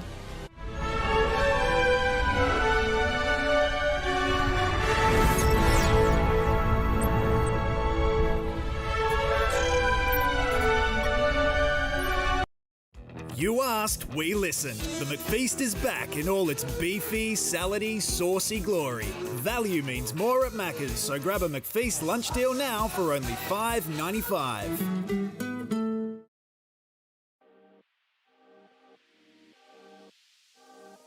Hey, I'm Riley, also known as Coffer, and I'm the tank and IGL of Team Australia. What sets me apart from other Overwatch players? It'd have to be how much time and how dedicated I am to it. I see a lot of people have like other commitments, and it's fair enough if you're not in tier 1. Overwatch might not be your entire livelihood, but I think I put more hours than any other player in the same division, so I think I've got a great advantage of time on my hands. Some of my biggest role models within the Overwatch Australia esports community would have to be Punk Unter Face. There's 2 LA Gladiators coaches within the Overwatch League and a Vancouver Titans tank player. It's kind of limited, the resources you get within OS, so it's great to have these people available to help, especially during the World Cup. My go-to Macca's order would definitely have to be a double quarter pounder meal. There's nothing better than those beef patties, I'll tell you that. Make deliveries now on the My Macca's app. How do I deliver under pressure? I generally just focus on breathing techniques before and during important matches, and my years of competing in like high stress situations has prepared me for the big moments. Queuing ranked all day every day won't actually get you as far as you think. You have to be a lot more critical in your own gameplay and watching back VODs, seeing what mistakes you did and how to fix them. Watching pros can also help a lot develop like cool strategies, and you can understand how to play the game at a higher level.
Welcome back to the Overwatch World Cup online qualifiers. We are here with the APAC-B group, and I'm joined with the lovely Avril and Pixie here. And if you are just tuning in, I'll let you know that we have the first win on the board. Malaysia has taken it out against Singapore. I can imagine they feel absolutely over the moon about the fact that they have that first win on the board here for the Group B stage. And let's have a talk about those maps there. It was quite, I think it was actually quite some really close matches and then some not so close matches there. Avril, Pixie, talk to us about what has happened here so far with Singapore versus Malaysia. Yeah, look, it's a good first hurdle to get over for Malaysia, getting it over Singapore. I think these are the two teams that will most likely have the most difficult journey, so they need to be able to find at least that first win, get the first point on the board. And honestly, I think Malaysia, especially on New Queen Street, was quite impressive because, you know, up until then it was a very close game, but once you got to New Queen Street, you get to the push map, you start to really be able to break away in terms of how much better Malaysia was than Singapore. Yeah. Yeah, that's definitely where you started to feel the difference. I mean, already on Circuit Royale, I noted towards the end as well, Malaysia made a few unforced errors and still won in spite of that. So like 1-to-1, their play was actually just better. They had some real solid clutch moments, and as you just said, Kevin, like then they just kind of carried that forward onto push. Much cleaner gameplay, weren't making the same kind of errors, and it was a way more one-sided affair, which was really impressive to see. So we are going to move over to our second match today, which will be New Zealand versus Thailand. Let's take a look at the New Zealand lineup and who will be starting out in this team here. Let's talk about some of these players. We know some of these players very well, don't we, guys? They live on the same street as me. There's only 3 streets in New Zealand, so yeah. And one of them is divided. Is it a triangle? Does it look like a peace sign? Yeah, one of them is State Highway 1. One of them is State Highway 1, which goes all the way down the country. Yep. And then there's one road in Auckland, the biggest city, and then there's one road in Wellington, the capital city, and that's it. So that's the 3 total roads, yeah. Okay. Okay. I heard Adam told me that Callahix is playing from McDonald's on using the Wi-Fi today, so that'll be fun. No, he's really not, but he is going to be at least role swapping, which is weird to say because you know him to be a DPS player, but he role swapped recently to support, and now he'll be role swapping back over to DPS for this event. New Zealand, probably one of the teams that has a decent chance of making it out in the top 2 here, but still a lot of challenges, some good challenges in this group. And my bias is going to show unashamedly. I'm in New Zealand currently. I'm in one of the most iconic buildings in the country, probably the only iconic building in the country. 3 roads, 1 building. That's how we do things. And yeah, I have a New Zealand passport as well. I don't know why I omitted that fact earlier in the evening. Absolutely, New Zealand is going to win. They're going to win the whole thing. They're going to beat Australia. They're going to make you look like clowns, frankly. And this is where it all starts. Okay, I'm glad he thinks we're playing rugby. I don't know. We'll oh my goodness! I'm glad we've got this being recorded. So when Australia does beat New Zealand, we can just play this back for Pixie. All of that definitely. But look, let's take a look at that Thailand team who will be versing off against New Zealand here today. And any key people we would like to talk about? You did mention earlier that we have seen Aputo around previously. They are an old player here. Super veteran. Yeah. Super veteran. With an incredibly short name. By the way, not just Aputo. His name is not as short as Ace. No, not as short as Ace. It's even shorter. Aputo's name is Ubon Dara. 4 syllables total, 8 letters. That is one of the most efficient names pound for pound I've ever seen.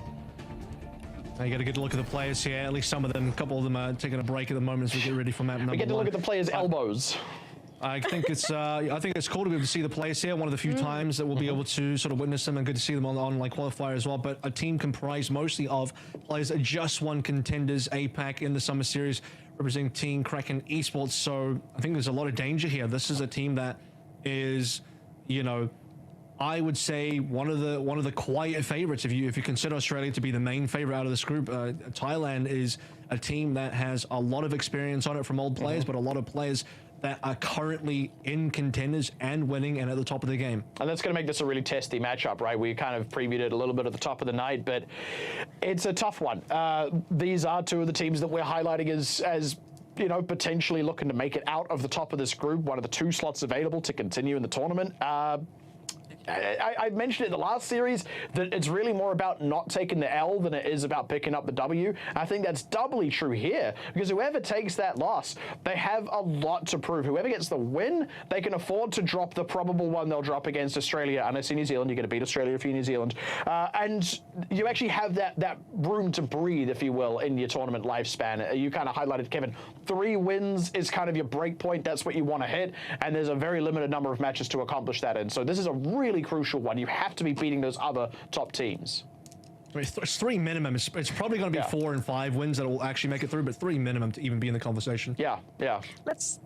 Let's take a look at the map choices starting here. So it will be another control map, and we'll show that up here on the screen to see what we are starting with. And it is again going to be sorry, not again. We didn't have Lijiang Tower before, but we are going to start now with Lijiang Tower. Now, I have to ask, do we think we'll get to see some Pharah on this map? I know it's not usually meta anymore, but do we think people will pull it out? Australia might, but we're not seeing Australia just yet. That will be a hidden trump card for them a little bit later on. Out of these players, it's a little. I don't think New Zealand will go for it personally. Thailand, I will be honest in saying I don't know the roster well enough to be able to make an informed decision on that one. So we'll leave it open. Give me your best uninformed opinion. A maybe. Nice. Yeah, I actually said it before you asked, so real fence just repeating sitter. myself. Appreciate that. Yeah. Well, if we're not going to see the Pharahs, what are the metas we should be expecting on the Lijiang Tower matchups? Same as what we saw, really. Maybe a little bit more of the Winston dive. Otherwise, same as what we already saw on the first game. Yeah, so lots of Matras, maybe some Sombras, sort of in there, a lot of Bats. Possibly a Queen, but not guaranteed. Maybe a Bat, but I think Lucia Moira is the support combination of the current meta at the moment. So most teams will be running that with some variation of attack they prefer. I'm desperately fishing for like a McDonald's pun, but I just can't find one. I'm working double time. Like when you mentioned like Queen, I'm like Royale. There's got to be something there, surely. I can't. Royale. Yeah, like The Mac Royale? Was that ever a thing? Am I just making things up? It sounds like it would have been a thing. They talk about it in Pulp Fiction, don't they? I don't know. That's the Cheese Royale. Cheese Royale. No, it's a Royale with cheese. Get it together. I don't know. Oh my god. Oh my goodness. All right, let's get into it now as we head over to Lijiang Tower, and we have the amazing Avril and Pixie guiding us through this map. You know, the Royale with cheese didn't even look that good. No, it really didn't. It really didn't even look that good. What? This match, though, New Zealand, Thailand, I'm hoping it looks good, because it looks good on paper. Especially, I think, you know, Team Thailand, people might be sleeping on this team. It'll be pretty dangerous. Yeah. For New Zealand as well, every game has some pretty high stakes, but at the same time, it's like, man, this is the one where if you can get, because it could be a 3-way race between New Zealand, Thailand, and Australia. The more I think about it, the more I think that's likely a 3-way race, which means somebody's going to miss out, which means if you're in this sort of 3-way situation between New Zealand, Thailand, and Australia, you got to be winning these games. Love applause. Specifically. It's because we're on this. They're like, all right, we need to give our boys a pause. That's the New Zealand team right there coming through for us. This is all about the content. I got a bone to pick real quick. Alex's Wi-Fi went out. Who designed his McDonald's Wi-Fi gave out? Who designed the New Zealand like little flag tile there? Because I don't think they've ever seen a New Zealand flag or sports uniform. All right, real straight up. Well, wait till you see the Great Britain one. It's a red, white, and blue. Same colors as Australia. Same colors as like 90% of the country. We even have a Union Jack on there, but we don't even compete under that 90% of the time. We use black with the silver fern motif, and sometimes we use that same blue as well. You could have just done black and blue, totally fine. What on earth is that? They heard about the black and they're like, oh God, we use the flag colors, we've got to throw some black in there as well, and it's just a mess, an absolute mess. Tell us how you really feel. Throw my pen and process.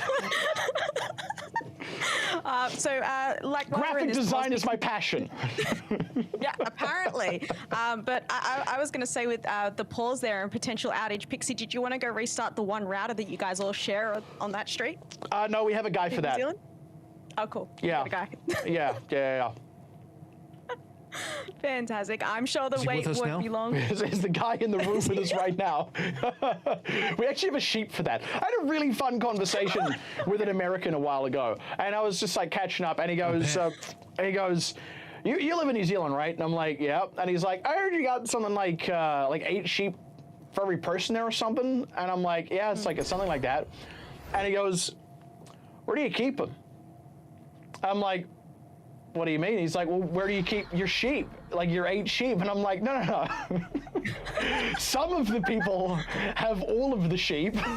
It's not like, here's your citizenship and your 8 sheep. Like I have a basement that I gotta keep them in or something. I gotta shear them every summer. That's not how it works, dude. We actually recently dropped below, we're at the lowest sheep to people ratio we've ever been in history now. I don't know how I feel about that. We're losing our identity as a nation. Between that and this godforsaken nation tile in this World Cup, I've got another object to throw and I'm throwing it. So it's a very deep market metaphor you did there. Some of the people have all the sheep. To the top 1% have all the sheep, The Matt? top 1% of sheep, is there some of extreme shepherds, sheep disparity top 1% happening? of shepherds have 90% of the sheep, yeah. I don't know how everyone is not cracking up laughing right now. It's Like, like because I'm he's just thinking it. losing it. That's Because he's thinking it's because he and I have worked together for years. The funny to me, spark that's is fine. long since gone in our marriage. He's punching the clock right now. Yeah. All right, look, everyone, we're going to save you from all the sheep talk and the graphic design talk, and we're going to take a short break while we get ready for the while we wait, for the players to get back ready for the match. So we'll be right back, guys. And I'm gonna go pick up my pen.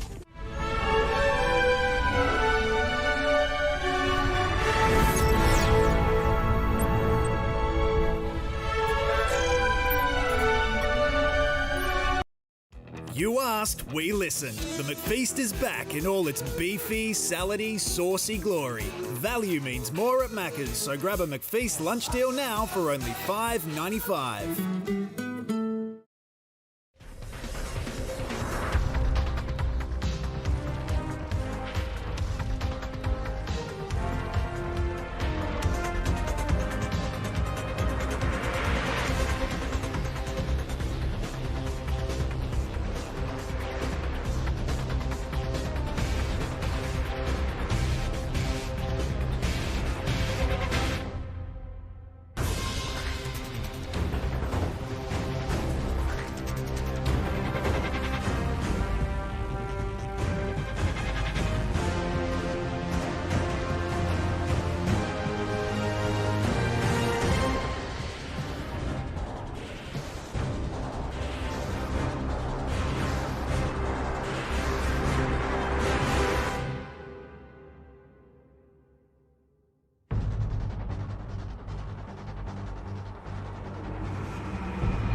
Welcome back, everyone, and our lobby is now ready to go, and we are all ready for Li Jiangtao, so I hope you are as well. Pixie, Avril, you guys ready for this? Yep, welcome back to my pen as well, just in case I get riled up and need to throw it again.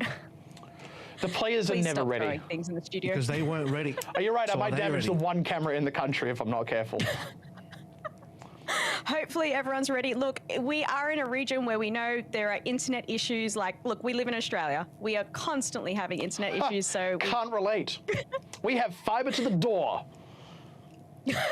To the door. To the Oh door. my goodness. We roll it out for free countrywide. Even the rural... And we've got Starlink now. We've got satellite internet. Mwah! That is Crushing it. actually impressive. Yeah. Well, look, the players are ready. Let's head on over to Li Jiangtao. But don't move here, go to Australia instead. We're full. I like having 3 roads. I took that advice. I Yeah, took you that did. advice, actually. You left. You're like, you know what I like? More heat and worse internet. Can't complain about that. New Zealand, Ryan, not one of Jacob's normal heroes. He'll roll it through. TP through the window strategy, not quite. They used a TP earlier. Their team is really split, and this is a mega awkward start. New Zealand Yep. about to get routed. That being said, with Calburn and Highvish both down, Ace as well soon to follow, it was looking like New Zealand were in a terribly split situation, but able to get JCap around the side and sort of loop everyone in through the back. What was a split team ended up being a pincer maneuver and works a charm, getting the point. I can't believe Thailand lost that situation. New Zealand were all over the place, and Thailand failed to capitalize, and they somehow end up on the back foot. Oh, They'll be on the Highvision. front foot this time, though. Yeah, finding par, that's already a great start. Now Calburn looking to brawl right on top of the point. JCap having to give up ground quick, smart, and there we go, goes down. Thailand coming back in pretty hot. Okay, so it's just the 16% on board for New Zealand, Thailand.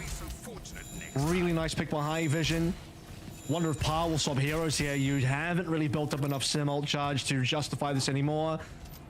If they got to play for another TP strike, you can see the High Vision's already blocked that through with the Ice Wall. Last time, though, New Zealand kind of whiffed their strat. Did they... Trying to remember if they used their TP early or not, but they're not going to TP through at all. Might sit up on the floor instead. Yeah, almost looked like they were trying to fake out or something bizarre like that. JCap gets slept and anti-heal, but is otherwise fine. It's 2 for nothing so far, looking to find Pale, and High Vision already down as well. So really quick, brutal fights on both sides of it. Any team pushing on to this point is finding pretty quick conversion, and now New Zealand back in control once again. Yeah, Finn getting caught there. Run, not Finn, but I think it might have been a Pudo getting caught there. Thailand, their backline in any case. First blood from New Zealand. Really quick fights back and forth, as you mentioned. New Zealand just forced their way through the front door there. Didn't even have to TP. Saved the TP for the further play. Pally sitting on Anna here. Anna with the nano annihilation. Brilliant combo. Ace for the brilliant pick on a color hex. Okay, let's weigh in. Rest in pepperonis. That blizzard would have been really crucial on the defense to slow down these very aggressive, very brawly teams. New Zealand trying to rotate backwards with that sound barrier to charge in to fight a Pudo. Whoa! Absolute rope-a-dope play from New Zealand. Wrapping around the side and charging back in with JCap. Works flawlessly. Yeah, it starts badly, but New Zealand pull through again. Lose a player super quick, and now they've saved the blizzard, so they've used it for future fights. Put a little bit too far away from sound barrier. Pally held on to the nano. I would have felt like nano plus Nardish at the same time is a critical combo. JCap a little bit isolated, A little bit but concern here. Okay, charging, it out. yeah, Color Hex though going down, did at least deploy the Blizzard, but I don't know if they're going to be able to convert much. They find a Pudo, they didn't get to freeze up any tanks, now they lost power as well. Ace has been the one to receive the nano boost, is so difficult to kill and outputting a ton with it. JCap in trouble here, wedged in, not going to last much longer. Round in the bed of 85% though is decent for New Zealand despite losing the fight. Back into one fight territory for themselves, but Thailand will be able to control the point. Looks like it's been a while since Collex has played defense, is what I'm saying, right? He roll swap, now he's roll swapping back, at least for this event. Did twice in a row really quickly, did get the blizzard through, but New Zealand couldn't capitalize off that 90%. This is, I think, the first photon barrier for Par that we'll be able to see as well. Has held the ultimate for a while. It's a fake TP in the window. Baits out the ice wall. Yeah, they've been doing that a few times, doing a sort of dummy TP, and it's sort of worked. Colorhex down early once again. The light wall is in, trying to isolate some members. JCap frozen up, though. It's a nice blizzard from High Vision, and JCap's going to get dusted. That's going to be a bit of a non-starter for New Zealand. They use the window on that as well. Unfortunately, not a single counter trade. Finn just takes the L. New Zealand still on one fight territory, but Thailand's starting to push close to it as well. Well, Thailand's about to hit 90 here, and they have the better ultimates moving through. Better defensive position. You can still, again, I think if Par stays on the sim, you can bait the May wall.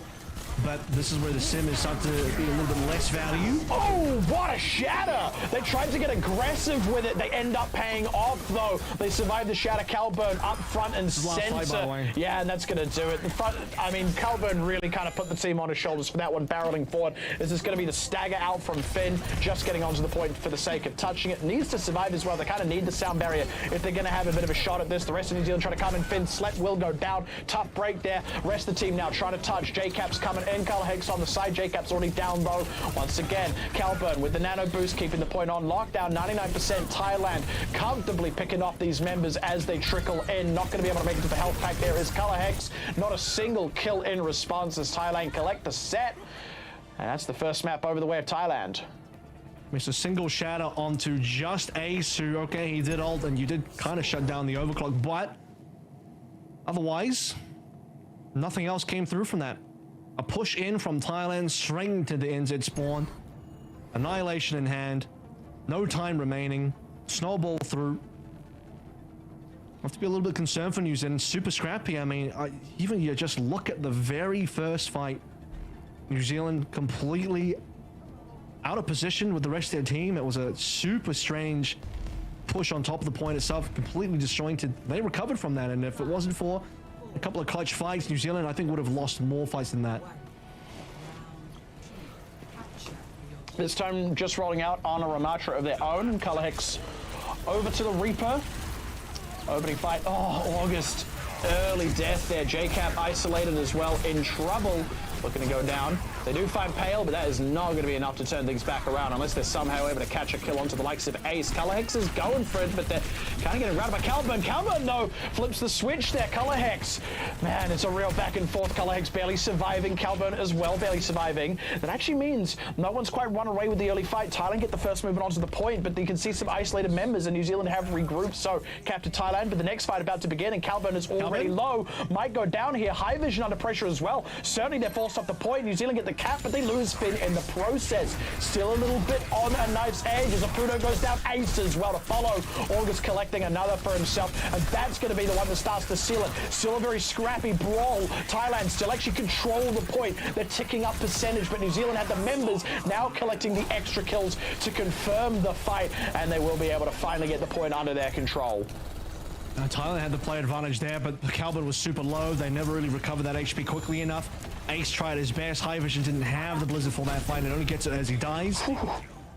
So a good turnaround from New Zealand. It's been scrappy, but they'll get it back. It's a lot of the problems for New Zealand is those first deaths, consistently one player down, having to play 4 versus 5 on an ideal situation. Thailand looking good on also, but are they really going to cross this bridge? They'll be crossing it straight into Coalescence.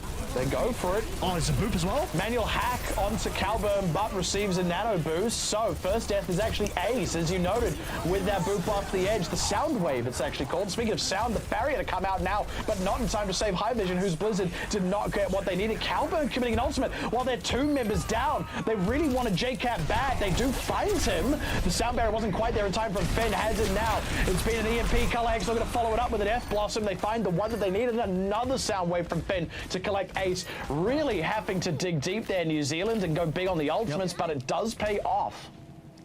Yeah, it's going to have to cost them a 2 extra ultimates, though. Both DPS ultimates in play. So you talk about Calburn kind of throwing in the Annihilation to try and clutch it through. We'll get a positive ult trade off the back of that one in terms of just that isolated 1 versus 2 ult trade. Now the movement around the backside into White Room, and that's recommended. I mean, I was questioning them coming through main over the bridge. Without a doubt, Finn got a boop kill. Excellent before overclock. Ace is trying to go for it. That forces the sound barrier from Finn. JCap coming in with the annihilation. That's a really quick collection there. Calvin manually hacked will go down. That's a 1 for 2, so you're all right with the trade for Thailand, but we're running the bet at 90%. They're going to have to really dive in for this final fight. Let's take a look at it. 90%. August on call. Tall order. And lagging behind. A much better round for New Zealand so far. Good ground. Thailand need to start moving. My eye to touch, I think. My eye is on Calburn. Closer to the annihilation than JCap is, but Pally already low. Goes down, no coalescence, and that's it. August has his. Collex may die, but I think that is all she wrote. The writing on the wall for it. New Zealand looking to collect this one up. Hasn't quite confirmed it yet. Calburn low, has the annihilation, channeling it, but is going to get dusted off anyway. Pally probably not going to get back in time, throwing out the coalescence, but miles away from it, unfortunately. Overtime, Wick ticks down New Zealand. Much more confident than our 100 to 90 that Thailand picked up in the first one, but still relatively even. Still pretty scrappy, though. Again, they needed to really recover a couple of wacky situations there, some weird situations they got caught in. 4v5 is not helping them out, but once New Zealand were in control, they actually had the point going for them. A much better turnaround, much more consistent fights. Thailand struggled to even reach the point. They weren't able to rotate towards the point comfortably at all. Now into control center, JCap going back over towards the Rhine. Didn't really work out for him on 9 mark, and that's an okay Rhine map, but again, disjointed, I would describe for Team New Zealand on that first round. Just take another look at Team Thailand in what is now starting to deliver as a close series, at least on the first map. An opening scrap now. High ground from New Zealand back on the Rhine. Calburn taking some early pressure. JCap getting right into the thick of it. Wants to start swinging the hammer, but the barrier, nope, he's down. It's trapped in the vortex. Did not have the immortality field in time from August. It's a 2 for 1 favoring Thailand. Third one to come across, and that'll be the opening cap going the way of Thailand once again. If there's anything that New Zealand have struggled on, it has been these neutrals, and to be fair, on night market, they still turned their own and won, but again, wasn't comfortable. Now we start to see the swaps. August back over towards the Moira. It's been the preferred pick of August so far. As you sort of noted, the Lamb not coming through in time to save JCap, and JCap now moving over towards a Ram. So a little bit of a swap. That's going to cost them time. Pally is running away with ult charge so far on this map. And in a defensive position to get good value as well. And just taking their time on the push. Calburn really keeping the point on lockdown once again. Has been a thorn so far for New Zealand to get past, but when they are on top of it in the tank battle, they are absolutely tearing things up. A lot of low members. Finn's going to be the first one to go down. Pally, nice deployment of the immortality field, and there we go. Conversions coming across now from Ace. Nicely done. Yeah. Could even argue the Matrix didn't need to come through from Pally, but will just be put in there for the insurance policy. All the health bars on New Zealand fairly low, half HP for the entire backline, and Finn down early, so New Zealand certainly lack the firepower there. They'll be at least able to take away the consolation prize of getting 1 extra ultimate out of Thailand. That will help a little bit. August is slowly trying to catch up here. You are on a Moira, so expecting fast ult charge on the Cole. That could be something to be useful. JCap far behind, unfortunately.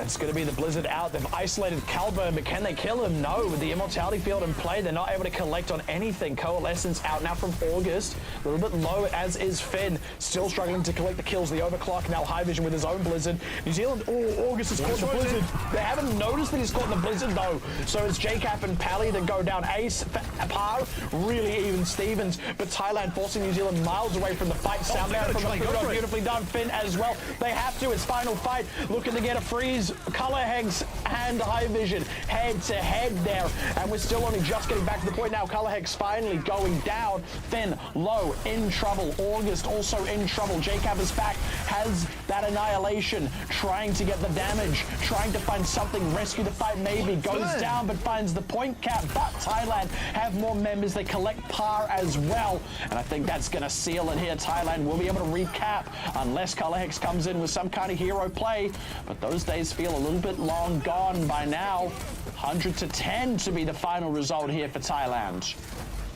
What a play coming through at the back end. Thailand, they made the call to try and clutch it through. 3 versus 3. Apudo pops to the sound barrier. And I said they really wanted to fight for it, and Thailand had the option of backing out. They didn't have to play for that final engagement. They could have accepted the losses, said, we'll go for the respawns here, we'll reset, allow the cap to come through from New Zealand and just play through the remainder of the 99. But they went for the 3v3. goes into an extended fight, comes into a pally window that burns through JCap, completely annihilates him down. And Thailand take away map 1. Yes, and that means it will be New Zealand getting to do the map pick as we go into the second map. Well done to Thailand on that one.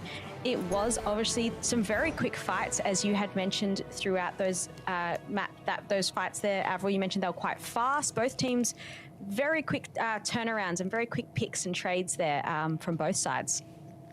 Yeah, I mean, especially on Night Market round 1, I think things started to slow down a little bit more towards the end, but Night Market was a lot of back and forth, and it was the kind of back and forth where the team that lost the previous fight would retake instantly and then be able to win the subsequent fight. But I think there were a few issues on the New Zealand side in terms of the instability around the Ryan composition and losing a lot of early picks on the neutral trades as well, especially when we look at Gardens. But they won that round, couldn't quite pull through and control center. Well, we're going to take a quick break and we'll be back with map 2 of Thailand versus New Zealand. See you all soon.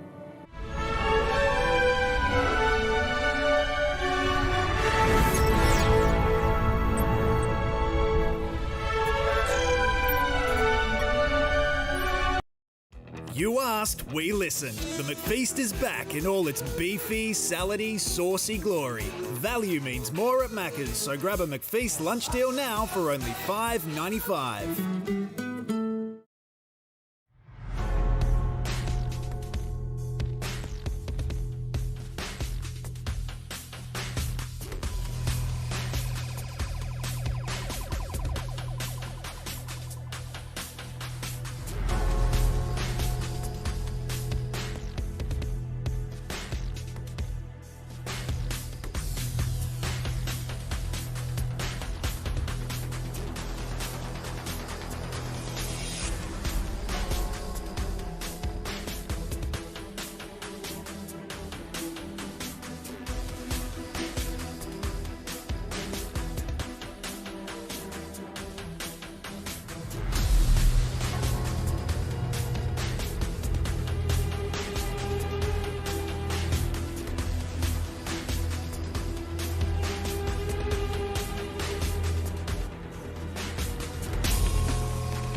Welcome back, everyone. And if you have been watching, you'll know that Thailand has taken the first map against New Zealand, which was Lijiang Tower. So New Zealand will get to choose the second map here, and hopefully they'll pick something that will favor their team compositions. We have just been seeing a lot of Reinhardt being played, which I'm sure, Avril, you maybe have some comments about JCap picking the Reinhardt over Ramakra here. I've actually got some comments. He's not going to be playing it anymore because then I just walked down the road and knocked on his door and I said, don't play the Reinhardt again. Yeah, it definitely collusion seemed with teams. Yep. Yeah, I think that's frowned upon heavily. Unabashed bias. I was very clear about my stance at the top of the show. I'm not going back on my word now. I think it's only viable on Lijiang anyway, and so beyond that, it's not really a hero pick that you would be able to really see on other maps. But also, I just don't think New Zealand look very well practiced on the Rhine Cop in general. You could even see from the fact that we went to control center and JCap gave up on it pretty quickly and ended up unfortunately being behind an ult charge. At least August caught up because we are playing Moira, and that's what Moira gameplay looks like. Control center was a lot more concerning, I think, from the New Zealand POV. Yeah, no, definitely. I completely agree with you.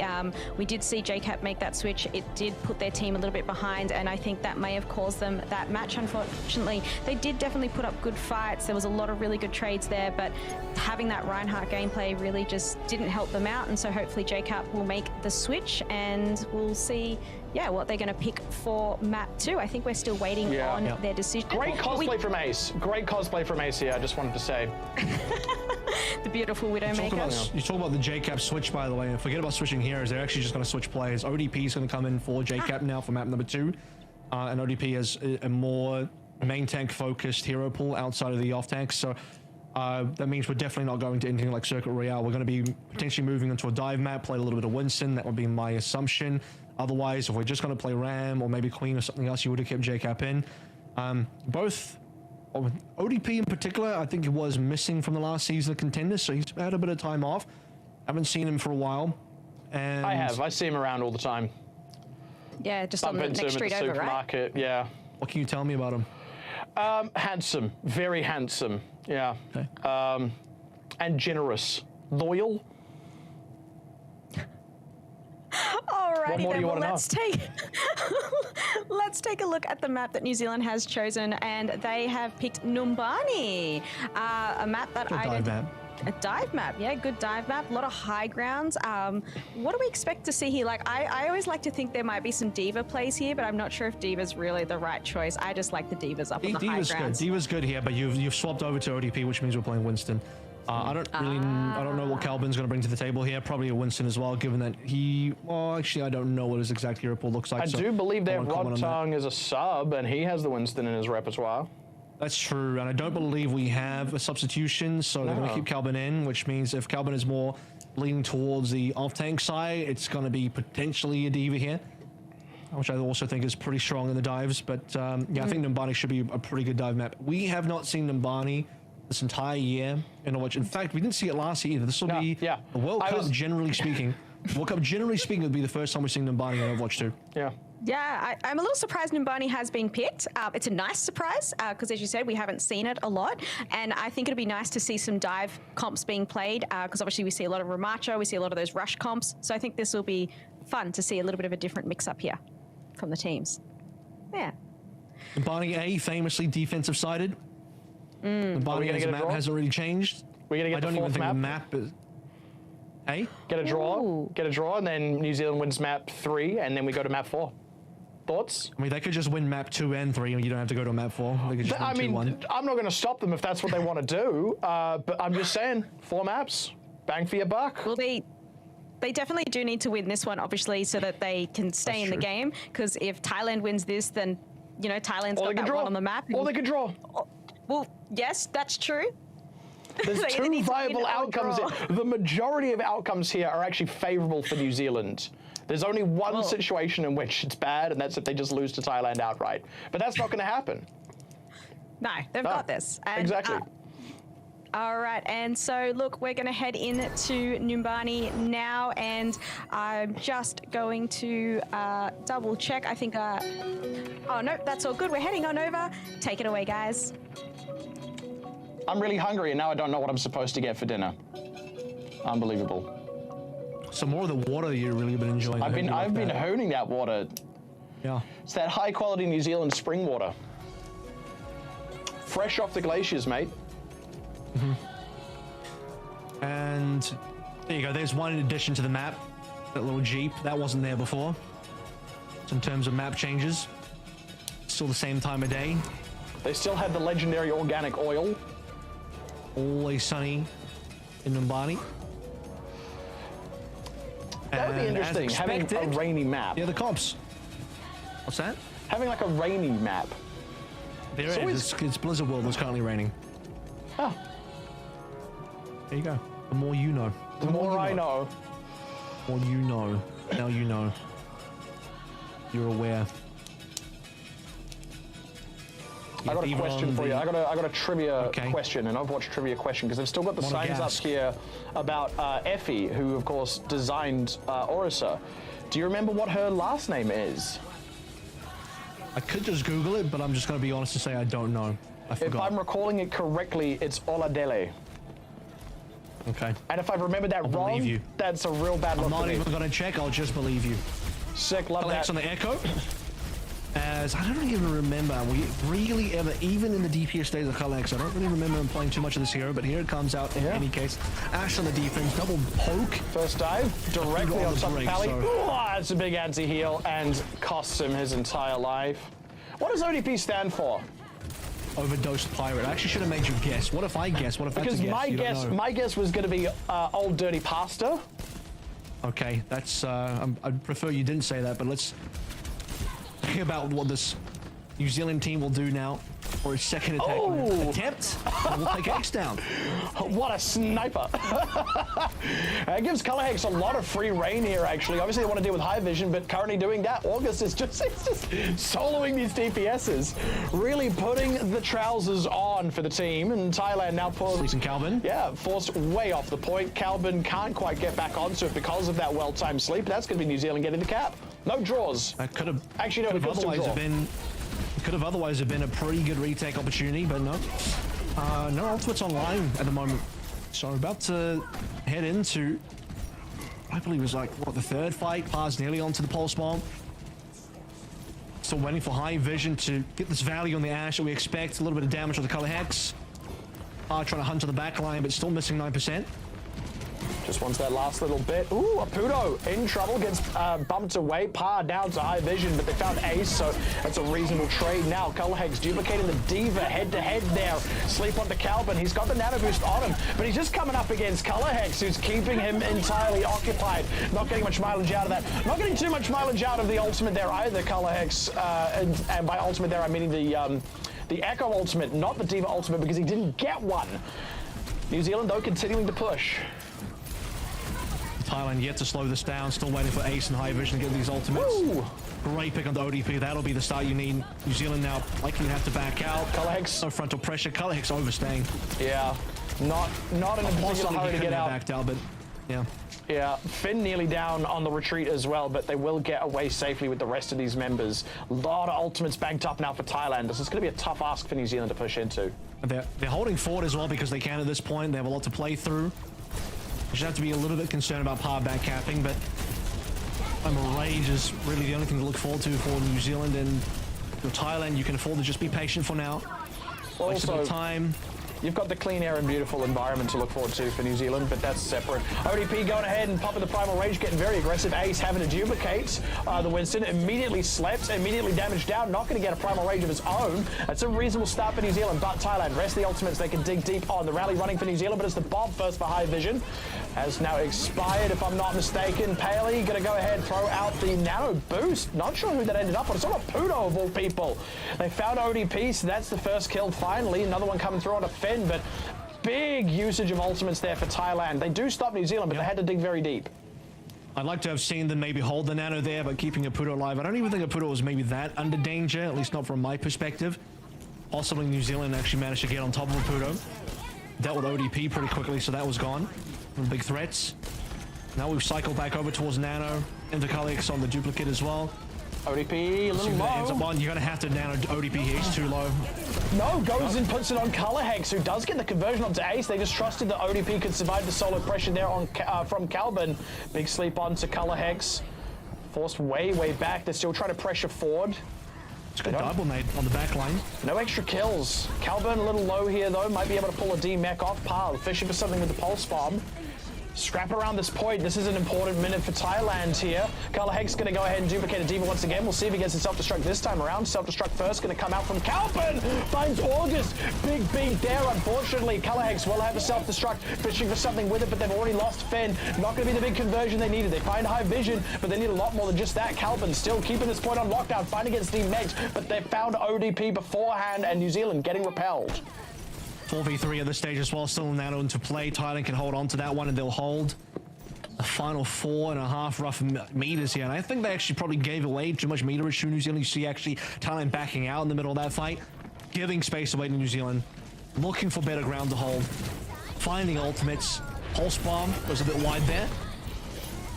Ace, a little low, but otherwise fine. Apudo with the rally, Finn also with the rally, and Nano Boost again onto Apudo. I mean, at that point, that almost seems intentional. Oh, ODP just found melts. ODP, yeah. Not going to be able to get the cap here. Olga's down as well. A little bit closer, but no tobacco product. 1 minute 15 on the clock for New Zealand, losing par as well. ODP probably he overestimated how much ult charge he was going to get because he dies at about 97%. And if he stays alive for maybe another 2 seconds, we're looking forward to the potential of the Primal Rage to extend that life, and New Zealand would be in a really good spot. But he probably just did not expect how quickly he was going to take him down. That was 100-0. A snap of a finger. The payload, tiny bit of movement, back to 4.5 meters and slightly further back beyond that. But the timing is really rough now. Less than a minute to go. New Zealand going to have to spend basically all the ultimates. They've started to ban Cup. I think all three are going to get spent here. Par. Whew.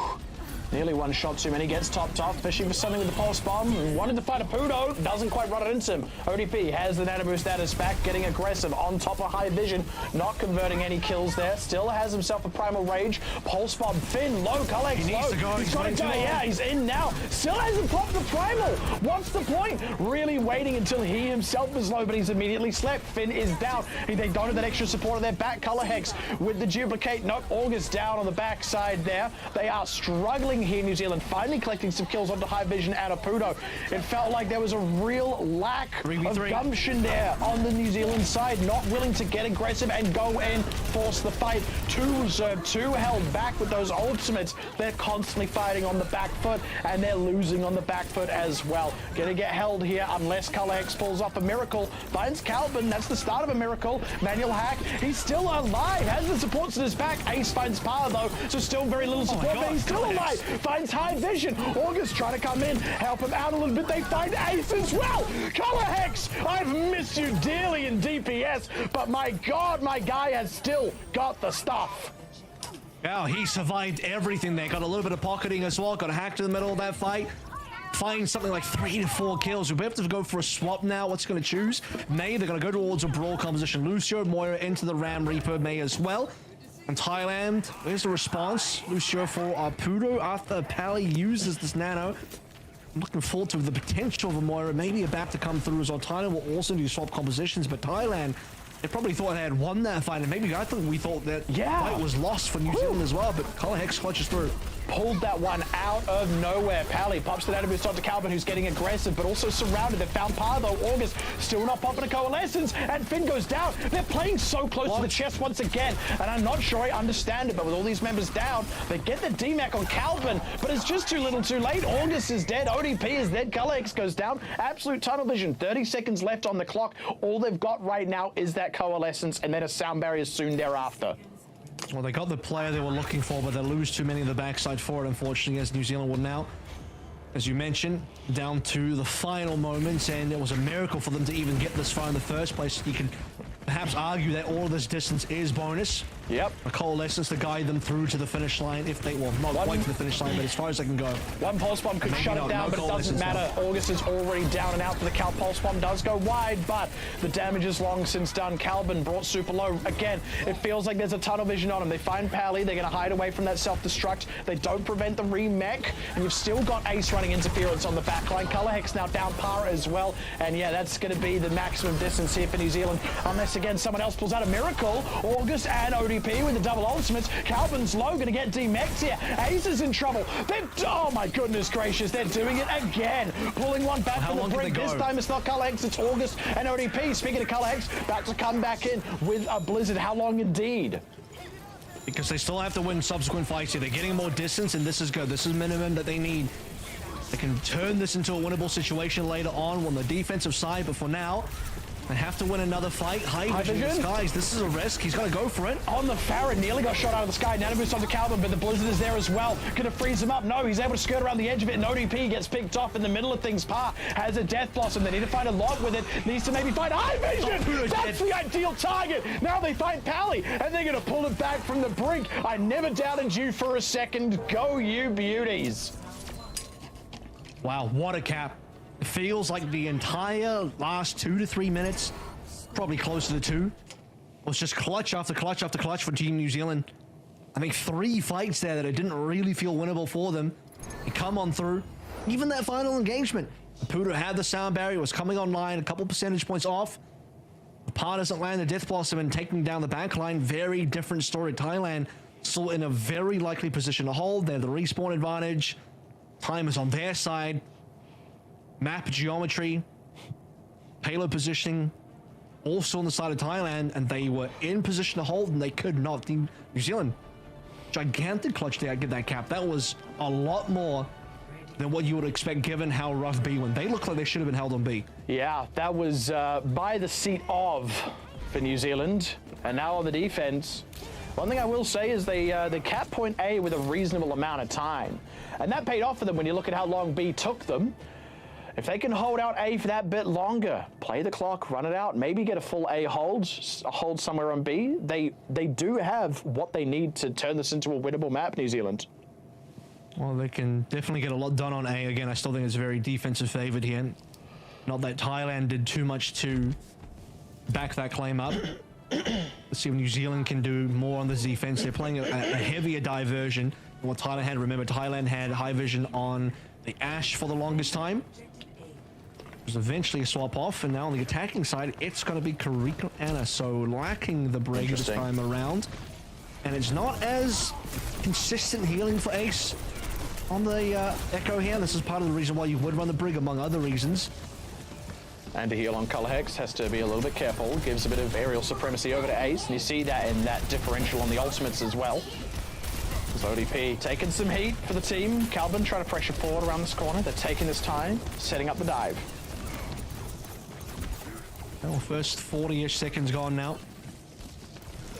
And still trying to slowly make their way up main. That would have been some decent stickies from Ace if it connected. Color Hex, oh, Ace still finds it. He's already looking good on the ultimate charge, and I think they were just waiting for the for that at this point, but unnecessary. They've already found a kill, now diving onto Finn. August is the one taking the majority of the heat, finds one, looking to find the next.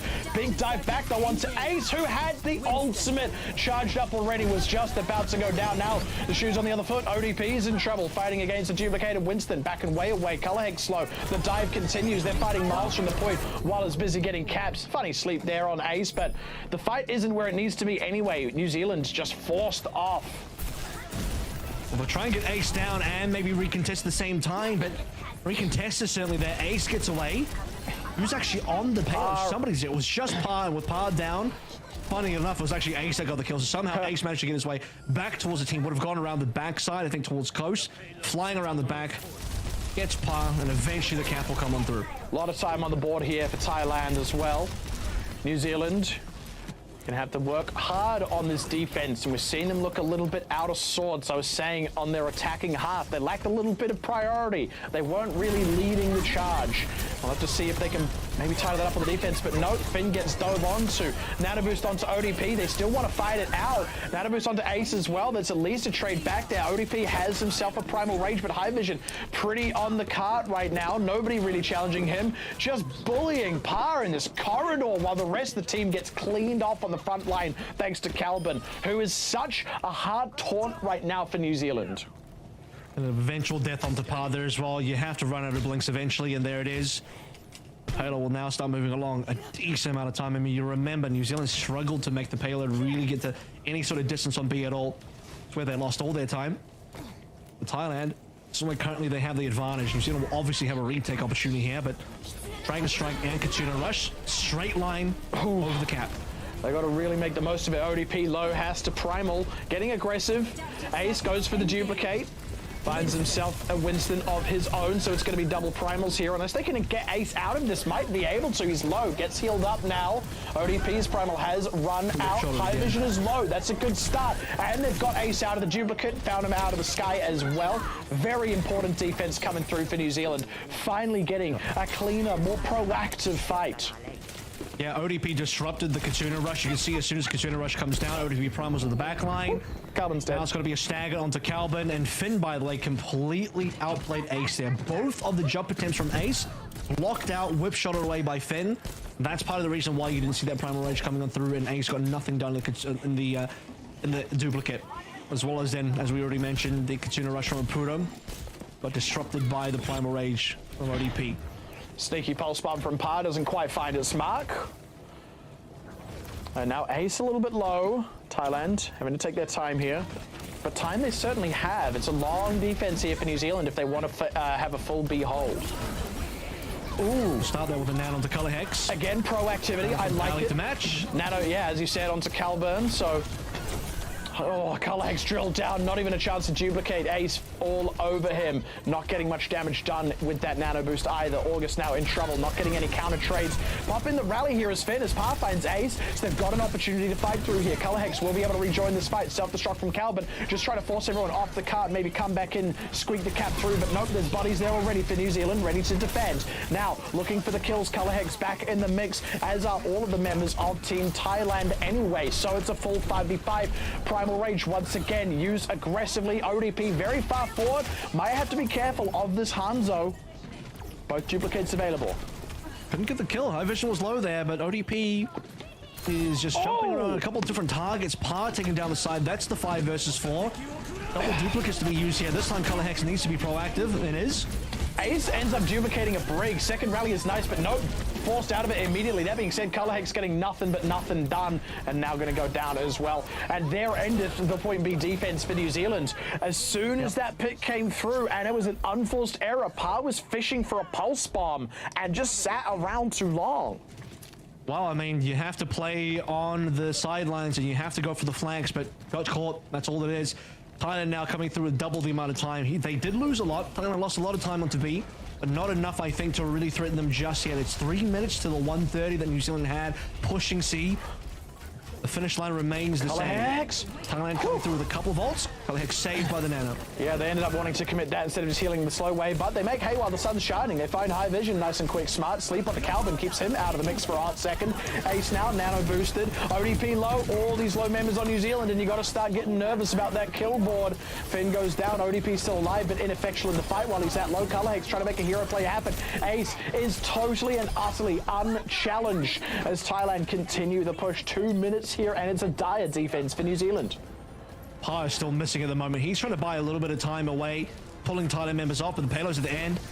This is the final defense. New Zealand trying to come through. By the way, you have to try and make sure Thailand has less than a minute. Otherwise, we're looking at a draw-only scenario. And they got nothing but a rally here. Finn's already down. Yeah, Calvin, the self-destruct, creating some space. Color Hex already dead as well. No duplicate, no ultimates to play through. New Zealand struggling to get any pressure down. And yeah, we're going to be in a draw-only scenario for New Zealand. 1 minute 30 on the clock as Thailand look to complete the cap. And you might be the only person in the world that wanted to see a draw because you're sadistic, but that draw might be on our hands now. It's a possibility of it. And that 1:30 bonus time, by the way, that's all they need, because if you look at what we had at the end of the clock there, roughly about 1:30 there for Thailand, what was the difference? The 1:30 extra that Thailand had going into C. Yep. And well, I mean, at this point, I want to see a draw because it's the only way New Zealand keep their hopes alive here. If that point A gets capped, that's it. 2-0, they're done. They start off with that L, and we talked about how difficult that's going to be to overcome with how tight this group is actually looking. So this is a real do-or-die moment more than ever before, and it feels like New Zealand are a little bit lost right now. Oh, I mean, they're playing Thailand close. It's a competitive series, but you'd have to say New Zealand had to play through more clutch moments where an individual or a couple of players had to pull out something real special, claim and clutch a miracle. Thailand, it's been a lot more of tight gameplay, a little bit more seasoned, and I think it speaks to the fact that, again, it's predominantly made up of players from Kraken Esports who just won Contenders APAC, and yeah, they're players that are currently, after winning Contenders, at the top of the game and beyond World Cup, they'll also be playing in the AL Open as well. So, yeah, Thailand fairly stacked coming into this event. New Zealand playing them close, but Thailand has the edge. Can Thailand edge out New Zealand a little bit more in just 128 to get a single tick? It's not guaranteed. Certainly not. And the clutch potential has been there for New Zealand. This is where you need to see that clutch factor come through for them. ODP aggressive. That's a nice anti-nade, but only a slowdown. That being said, 30 seconds off the clock. That's a third of the time gone. Yep. 3 slowdowns like that and you've got it. So Par's down. Oh, Par going down though. That's brutal. Calburn is anti-heal, but ODP is so low. They don't have any forward pressure. Remember, 1 tick. They can't back off too far here. Had to come in for a recontest, and Color X is dead again. How often do I find myself saying that? ODP just has to go for it. No choice but to touch. And there it is. Thailand absolutely steamed through. And they just look so much cleaner on the attacking half, clowning on those New Zealand DPSs, who I will be having New words Zealand with. will unfortunately not be able to get any maps here. They won a single round on Lijiang Tower. Color Hex had some good individual moments that we can see here. And our player of the game, and that'll be the silver lining as the journey into top 3 gets that much more difficult for teams. And as we said, you know, there's a strong possibility that maybe it ends up being a 3-horse race between Thailand, New Zealand, and Australia. And of that, only 2 teams can actually make it through. The final game of the week, I think New Zealand versus Australia could actually be the decider. If New Zealand, you know, given that they've lost versus Thailand now, it will look more difficult. I don't want to think about that. Yeah. Thailand definitely showed that they're a really strong competitor here in this group today. Like that was some very, very well played by them. However, I would like to point out that New Zealand really showed that they could work well under pressure. There were so many moments where they just absolutely clutched it up when it was like down to the wire. It was literally the last couple of overtime seconds, and we had ODP and Color Hex really just making some really clutch plays there. Unfortunately, it wasn't enough for them though, and Thailand did just seem to perform a bit more cohesively as a team against them today. Well, you can't rely on pure clutch factor Exactly. to win you a consistent amount of maps. You'll get a fight or 2. In this case, they got like 3 fights. Yeah. That were all seemingly fairly clutch. But can you win an entire map off the back of that one? And you see the difference where Thailand can actually, despite still I think struggling on B, play through with the extra 130, and that extra 130 is exactly the difference at the end of the day, given that they finished with 128 left. The other thing I will say about that clutch factor, yeah, look, it's good to have it and it's really impressive, but you want to be using it because both teams are playing well and you have an X factor over the other team, not because you're playing worse than the other team and are having to recover in clutch moments. And that's what kept happening to New Zealand. It's just not enough gas in the tank. Yeah, no, you make some really good points. And look, hopefully New Zealand will walk away, take some learnings from this, and will come back stronger for their next match to still be a potential qualifier to make it through. I'm impressed with Thailand though. I think they, you know, I had a feeling, I had an inkling that this could be a really good team. And it comes through that they really proved that, at least in our first game. And I think New Zealand will still be a strong competitor in the rest of this round robin. Like, I would expect them to come through with a decent amount of wins. But again, the cutoff point is pretty sharp. You have to be top 2 out of 6. And, you know, with, I think, potentially 4 good teams minimum, 3 really good teams, and, well, 1 clear favorite in Australia, that cutoff is pretty severe. Yeah. Yeah, definitely. Well, look, let's take a chat. Let's have a chat with Aputo, who is joining us now from the Thailand team. Thank you so much for joining us, Aputo. How are you feeling after that win? Feeling good, but in the first map, I'm pretty nervous. Like, a lot of shaking. Yeah, well done. You guys have got a first win on the board. That's really well done. Congratulations. Avril Pixie, yeah. Yeah, sure. That was a pretty clean 2-0. Who are you looking forward to as the strong competition in this bracket? Because I would say your team is probably one of the favorites. You have to get top 2 to make it through the group stage. What's the difficulty of the bracket looking like for your team? Communication. Sometimes we didn't like calmly in team fight. So if we can keep calm in a match, I think that's good for us. But it's pretty hard sometimes. Yeah.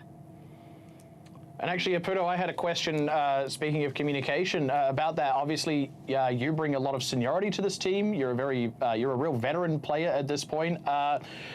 How is the shot calling being handled? Are you handling a lot of the shot calling with that experience you have, or what's the internal dynamic like there? Only count ultimate and counter the core sometime. Yeah. But most of the time, I let DPS and tank line call the team fight. Yeah. Awesome. Well, like thank you so much for your time. Like we will ask one more quick question. Your next matchup will actually be tomorrow against Australia. How are you and the team feeling about going up against them? Ooh, I think they are the tough one in this group. I think we're ready to fight them, but I'm not 100% that we are better than them. I feel like they are better than us right now. Yeah. Well, I for one think you're ready to fight them. I think if you're going to beat my country, you need to beat my country's rivals as well. That's only fair. Give them hell. Well, look, I think it's going to be a fantastic match. You guys showed us that clearly Thailand can bring it to the stage. And so I think you guys versus Australia is going to be a fantastic match to watch. So we really look forward to it. And thank you so much for taking some time to chat with us after your match today. Thank you. All right, and you heard it there from Aputo. They are working on their communication. Good, wise words there. You know, team communication is always important. Let's take a look at that leaderboard from today and to see how we have ended up. And as you can see, we have Malaysia and Thailand both with wins on the board. Singapore and New Zealand, unfortunately, both with losses. What a strong start to the Overwatch World Cup for Group B. Wouldn't you say, guys? Yeah, for sure. And finally getting to see Australia tomorrow will be really interesting as well, especially in that their first game is going to be tough. Like they don't get to come into their first day with any sort of softballs at all. To be fair, New Zealand had to face Thailand, so we're getting all three of what I predict to be our top teams kind of all facing off in the top in the first 2 days. Yeah, and I think this is a start that both Thailand and Malaysia as well should actually really be proud of. I think we're focused a lot of the Thailand situation because, you know, gunning for one of those top spots, but there's still plenty of room in here for a dark horse to come through. We highlighted India earlier, and we'll get to see them shortly as well, but Malaysia really set a precedent today, a very important one, I think. I think if they'd walked away with the L here, their tournament life would have been very short. Now they have a little bit of breathing room, and I'm curious to see if they can go any further. Yeah, definitely. All right, we've got our Macca's player of the day, I believe. So let's have a look. Player of the game, sorry. Yes, player of the game. Let's take a look, and it's Fantasy here on that Ramatra, which I remember you were very impressed with their Ramatra. Wait. Oh, yes. Sigma sorry, Sigma. Play. There was a 3-man flux coming through, and the team play to come on as well to finish it up. I think strong shout out to also Color Hex's clutch. I think if there was a bit more time, there would have been the possibility to maybe swap that through, but you know that came through in our final map of the day, and so it's we'll give the consolation prize over to Color Hex on that one. But Fantasy started out the day very strong in our first game. And I'll make a quick shout out in that particular passage of play as well. I mean, it goes to show it's a real team game, right? Fantastic play from the Sigma, but actually the Tracer taking out the Immortality field like that was really what sealed the deal there. It left players in a situation where they were expecting a defensive tool that wasn't on the table, and the Sigma got maximum value. You love to see it. Yeah, no, I think that was a fantastic start to the Group B APAC side here, and I look forward to seeing all the other teams play. So for those wondering, we will be back live tomorrow with more Overwatch World Cup goodness from APAC Group B. And make sure you check to see what time zone it is in for you. For those here in Sydney, Australia, it will be 3 p.m. tomorrow evening. So we look forward to seeing you all then for some more amazing gameplay.